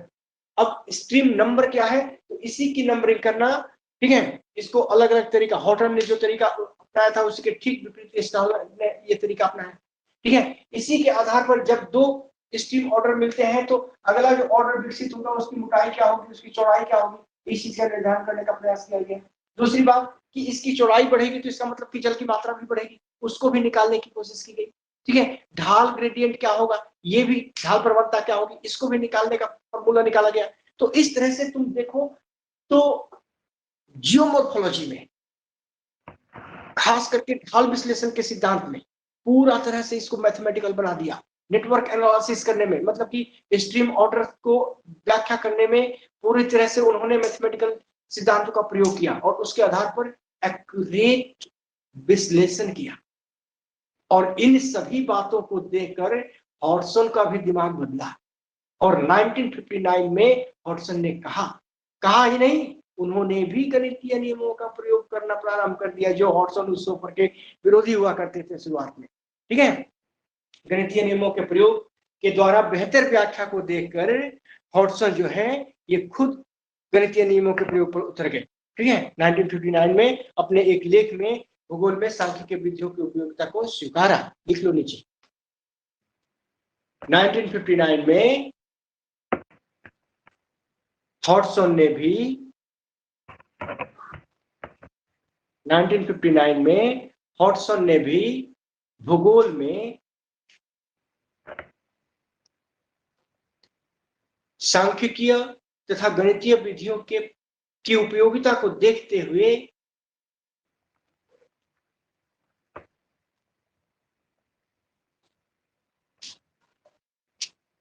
भूगोल में इसके प्रयोग को स्वीकार किया। सांख्यिकीय तथा गणितीय नियमों की उपयोगिता को देखते हुए भूगोल में इसके प्रयोग को स्वीकार किया।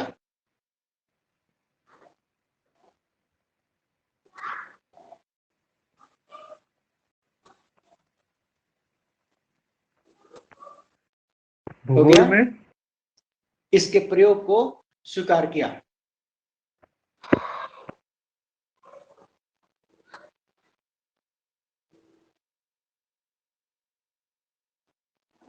नीचे पैरा चेंज करके लिखोगे 1970 के दशक के बाद 1970 के दशक के बाद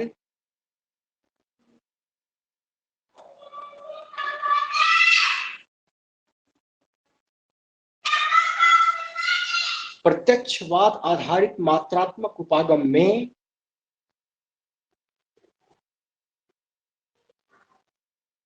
आधारित मात्रात्मक उपागम में या मात्रात्मक उपागम की निम्न बातों को लेकर भारी आलोचना होने लगी।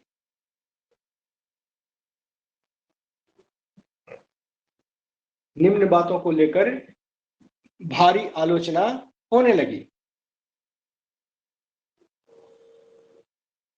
डेविड हार्वे ने मान लिया कि, पहला नंबर लिखोगे, डेविड हार्वे ने मान लिया कि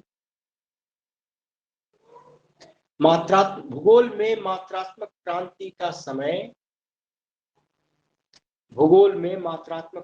समय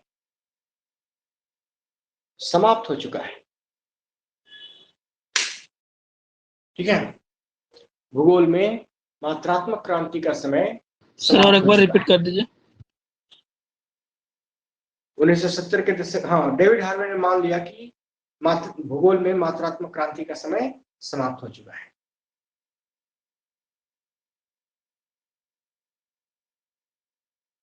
और इसके सीमांत प्रतिफल का समय प्रारंभ हो चुका है। और इसके सीमांत प्रतिफल का समय प्रारंभ हो चुका है।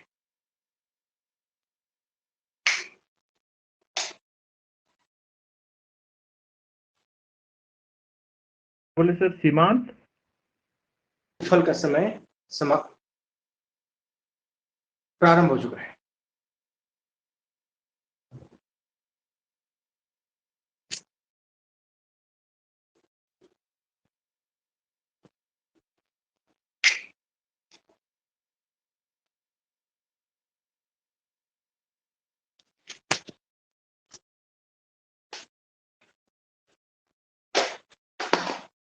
ठीक है।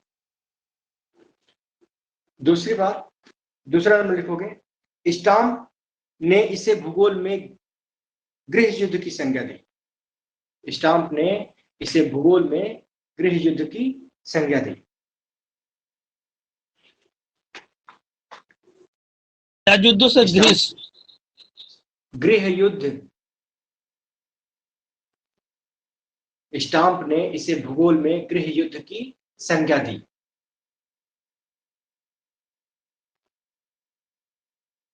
और इसे राजनीतिक विचारधारा माना।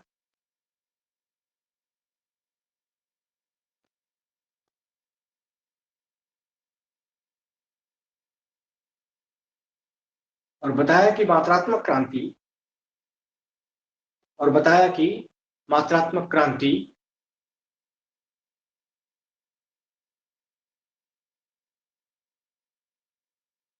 उसके अनुयायियों के लिए धर्म है, के अनुयायियों के लिए धर्म है तथा सर मात्रात्मक क्रांति उसके अनुयायियों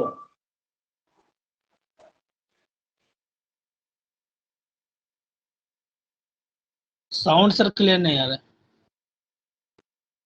धर्म है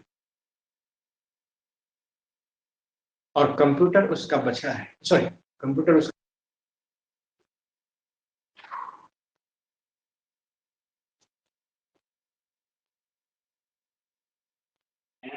अनुयायियों के लिए धर्म है और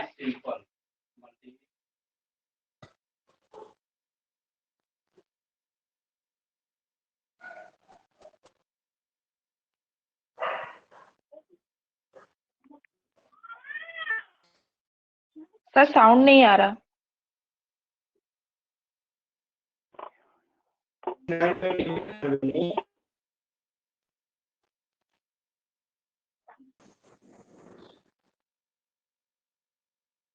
नाइनटीन 1969 में डेविड हार्वे ने क्लार्क यूनिवर्सिटी में एंटीपोड नामक पत्रिका की स्थापना की। सर फिर से बोलिए सर, आपका आवाज नहीं आ रहा था। सर सेकंड नंबर लास्ट में फिर से बोलिए कम सर सेकंड मेरी नंबर आवाज वाला जा रही सर है? अनुयायियों, उसके बाद आपका आवाज नहीं आ रहा था सर। अनुयायियों के लिए धर्म है, उसके बाद एक लाइन बोले थे वो नहीं सुनाई दिया। तथा कंप्यूटर उसका उपकरण है। तथा कंप्यूटर उसका उपकरण है।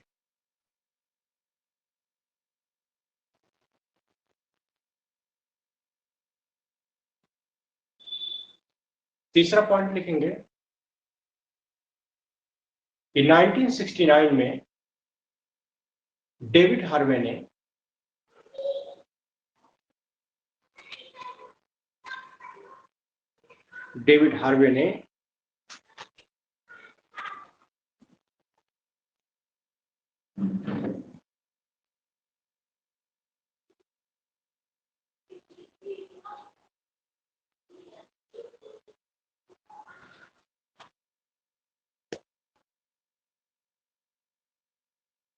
एंटीपोड नामक पत्रिका की स्थापना की।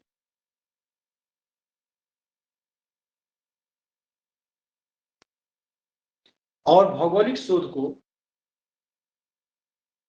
मानवीय मूल्यों से जोड़ने की कोशिश की। एंटीपोड नामक पत्रिका की स्थापना की और भौगोलिक शोध को मानवीय मूल्यों से जोड़ने की कोशिश की।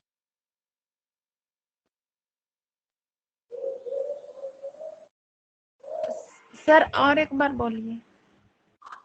1969 में डेविड हार्वे ने एंटीपोड नामक पत्रिका की स्थापना की तथा मानवीय मूल्यों को भौगोलिक शोध से जोड़ने की कोशिश की।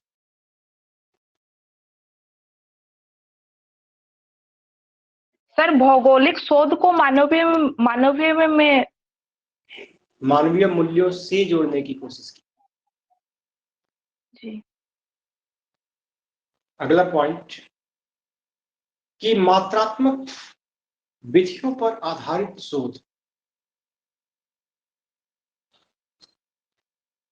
मात्रात्मक विधियों पर आधारित शोध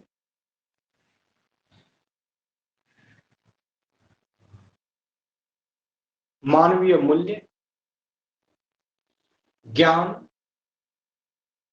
संवेदना,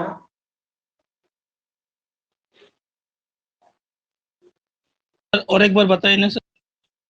मानवीय मूल्य, मानवीय ज्ञान, संवेदना,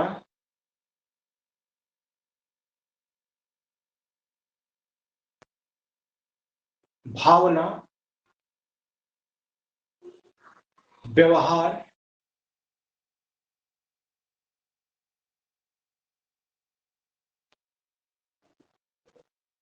लगाव,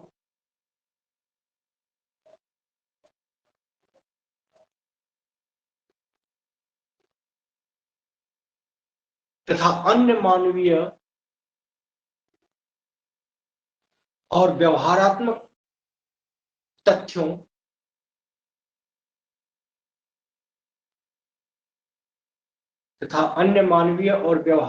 तथ्यों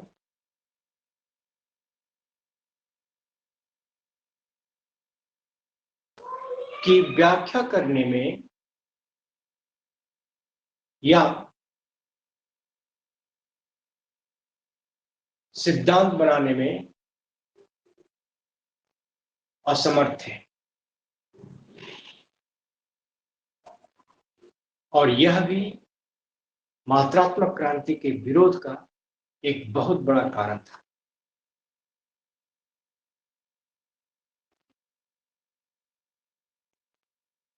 और यह भी मात्रात्मक क्रांति के विरोध का बहुत बड़ा कारण था।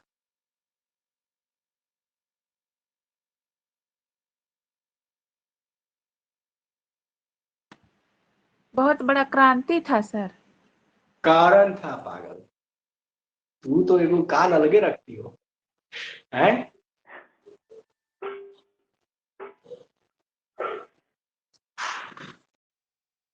लिख लिया? Yes sir. Yes sir. मात्रात्मक क्रांति के विरोध में। सर नेक्स्ट पॉइंट है क्या? हाँ लिख लिया, पैरा चेंज करके। मात्रात्मक क्रांति के विरोध में व्यवहारवाद और मानवतावाद का उदय होता है। मात्रात्मक क्रांति के विरोध में व्यवहारवाद और मानवतावाद का उदय होता है।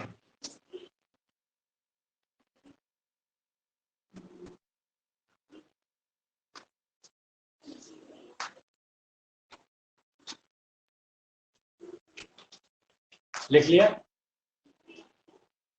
Yes sir. चलिए, तो आज की क्लास यहीं खत्म होती है और आप लोग स्टूडेंट्स नंबर ऑफ स्टूडेंट्स बढ़ा नहीं रहे हैं, घटा ही रहे हैं। एक गो सर दिए थे, ऐड नहीं हुआ सर, दुमका का सर। कौन? लिंटू सर नाम था। मैंने तो उसको समझा दीजिएगा, फिर से ऐड होगा, ठीक है? हाँ सर, बात किया है सर, बात की सर, ऐड करने के लिए बोला है सर। तो अभी लिंक भेजा नहीं है, भेजा होगा तभी तो मैं क्लास देखी, क्लास टाइम में ना मैं कॉल रिसीव करूंगा ना लिंक रिसीव करूंगा, ठीक है? जो भी करना था इसके पहले करना था, तो अगर भेजा होगा तो मैं जोड़, ठीक है? तो अब मंडे से क्या कहते हैं कि आज जो भी नए आएंगे उनकी पढ़ाई स्टार्ट होगी और आपके आज लास्ट डे है, तो मंडे को फिर मिलते हैं। इस पीरियड में आप लोग कोशिश कीजिएगा कि और भी स्टूडेंट्स पढ़ें। कविता का नहीं आ रही जुमनेश? सर नहीं कर पाएंगे उनका। अरे उसको मैं कॉल तो नहीं किया, पता नहीं, लेकिन तुम एक बार कॉल करके पूछते हैं ना। कविता परसों को बात हुआ था तो बोले ठीक है हम जुड़ने का कोशिश करेंगे। बोलिए, हम बोले कि जुड़िए, क्लास कीजिए, नहीं तो दिक्कत हो जाएगा बाद में। बोले कि जुड़ेंगे और फिर जुड़ी नहीं, क्या करें। नहीं ठीक है, देखो हर कोई तुम्हारे ग्रुप में परिवार वाले ही हैं, घर द्वार सब देखना पड़ता है, पढ़ाई करना पड़ता है। तुम बिल्कुल घर द्वार, लेकिन सुबह का 2 घंटा और शाम का 2 घंटा कम से कम निकाल लो, क्योंकि घरवा दुआरवा और बाल बच्चे जो है ना तुम्हारे पैसे पे निर्भर करते हैं। सिलेक्शन ना होगा तो पैसा ना होगा। स्टूडेंट लाइफ में क्या हालत होती है मुझे पता है, ठीक है, इसीलिए मैंने तुम लोगों के कहने पे फीस भी कम कर दिया, ठीक है। हाँ सर। तो हाँ, थोड़ा सा ध्यान दो अपने। तुम यमनेश, तुमको तो हमको गुस्सा ही आता है। पिछली बार जो मौका छोड़ा तुम, वो देखो गौतम 3 को जॉब निकाला और तुम उसी के साथ आए, केवल इधर उधर करने में रह गया। और तुम अभी तक 4 साल हो गए ना जी, सरकार पंचवर्षीय योजना चलाती है। यही वैकेंसी तुम देखना ठीक 5वां साल निकलेगा। आज निकला है, ठीक 5वां साल निकलेगा, चाहे सरकार कोई भी हो। तो अगर यहाँ चूक गए तो 5 साल पैसा कमाने से चूक जाओगे, ठीक है। हाँ सर। अगर अभी पाओगे तो ज्यादा पैसा कमा लोगे। 5 साल में कम से कम 20 लाख रुपए, तो जो 20-25 लाख रुपए तो जरूर कमा लोगे, हाँ सर। ठीक है।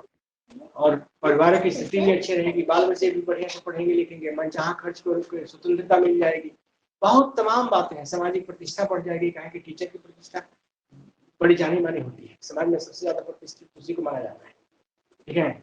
2-4 जने अपवाद। तो बेहतर है तैयारी करो बढ़िया, और डेली का डेली। आज तो मैं कुछ पूछा नहीं हूँ, ठीक है, लेकिन सोमवार को पूछूंगा जरूर। और तुम्हारा चैप्टर भी खत्म हो रहा है, तो हो सकता है कि एक टेस्ट में जल्दी ही लगा दूं, ठीक है। हाँ सर, टेस्ट होगा अच्छा होगा सर। टेस्ट होगा तो पता चलेगा कि तुम लोग कितना किए हो, ठीक है। तो दोनों काम करो, पढ़ाई भी करो, थोड़ा स्टूडेंट भी बढ़ा लो। और जितने लोग पैसा नहीं दिए हैं तो घबराने की बात नहीं है, आराम से क्लास कीजिए। 2 दिन 4 दिन के बाद दे दीजिएगा, ठीक है, लेकिन दे जरूर दीजिएगा। लेकिन अगली बार 2-4 दिन के बाद नहीं दीजिएगा तो फिर गड़बड़ हो जाएगा, ठीक है। Hello sir. हाँ सर, इसमें सर बीच बीच में सर, जैसे कि क्लास शुरू हुआ था सर समकालीन भूगोल का, उसका तो हम लोगों ने वो फ्लो चार्ट बना लिया था। और उसके बाद सर जैसे कि ये योगदान में हम लोग लिखे ना, हॉटसन, शेकर, विलियम बुंगी, ये सब। समकालीन भूगोल द्वितीय विश्व के बाद विकसित होने वाली शाखाएं जो है भूगोल के, जो उपागम है, उसी को कहते हैं। मतलब कि हाल फिलहाल में, समकालीन मतलब होता है रिसेंट में, हाल फिलहाल में होने वाली घटनाएं। तो ये भूगोल के वो क्षेत्र हैं, भूगोल के अध्ययन के वो तरीके हैं जिनका विकास हुआ है। और अभी तक नियतिवाद चल, आधुनिक काल में नियतिवाद से स्टार्ट होता है, संभववाद आता है। अब लोगों को संभववाद और नियतिवाद के सिद्धांत का निर्माण हो ही नहीं रहा था। तब जब डांट उठ पड़ती है तो ये लोग अपना तरीका थोड़ा बदलता है कि इसका अध्ययन करो, उसका अध्ययन करो, मात्रात्मक तरीका लगाओ, गणितीय विधि लगाओ, सांख्यिकीय विधि लगाओ। फिर पता चलता है कि ह्यूमन बिहेवियर का तो सांख्यिकीय विधि अध्ययन ही नहीं करता है। तो फिर व्यवहारवाद आता है। फिर पता चलता है कि इसमें मानव मूल्यों को तो बढ़ावा ही नहीं दिया गया है, खाली मानव समझ को बढ़ावा दिया गया है। तो मानव मूल्य को बढ़ावा देने लगा तो आ गया मानववाद। फिर पता चलता है कि सरकारें बढ़िया से काम नहीं करती है, तो सरकारें को उखाड़ के फेंक दो और दूसरी सरकार स्थापित करो ताकि काम करे, आ गया अतिवाद, पॉलिटिकल ज्योग्राफी। फिर पता चलता है कि इससे भी काम नहीं चलता, सामाजिक कल्याण हो नहीं रहा है, तो कल्याणवाद आ गया। फिर पता चलता है कि महिलाओं का तो विकास ही नहीं हो रहा है, तो फेमिनिज्म आ गया। तो इस तरह से है, जिस चीज का पता चला कि इसका अध्ययन तो हो ही नहीं रहा, तो वही वाद आ गया। तो ये है समकालीन कॉन्टेम्परेरी ज्योग्राफी, ठीक है। या सर ये तो सर हम लोगों ने ये जान लिया। इसके बाद सर आपने ज्योग्राफर्स के साथ में इसमें लिखा था, हॉटसन का लिखा था, कोरोलॉजिकल साइंस शेकर का दिया था, फिर विलियम बुंगी का दिया था। ये तो सर मात्रात्मक भूगोल में योगदान होगा ना? हाँ, मात्रात्मक भूगोल ही मैंने पढ़ाया है। कल आधा पढ़ाया था, आज आधा पढ़ाया है। वो जो चार्ट मैंने शुरू में बनाया था वो कल मुझे शुरू में बनाना था, ठीक है, इसलिए उसको आज शुरू में बना दिया था। तुम शुरुआत में जोड़ देना, मात्रात्मक क्रांति के स्टार्ट होने के पहले वो चार्ट जुट जाना चाहिए, ताकि तुमको क्लियर रहे कि प्रत्यक्षवाद आता है, प्रत्यक्षवाद के बाद मात्रात्मक क्रांति आती है, उसके बाद व्यवहारवाद आता है, उसके बाद मानववाद। ये क्रम में पूछ लेगा तुमसे, कहाँ लिखोगे, ठीक है। हाँ और सर। उसमें तुमको बताया था क्या क्या क्वेश्चन सबसे ज्यादा पूछे गए हैं, थोड़ा उसको ध्यान रखना, ठीक है। हाँ सर। हाँ चलो ठीक है, और कोई डाउट हो तो पूछो, किसी और को हो तो पूछ सकता है।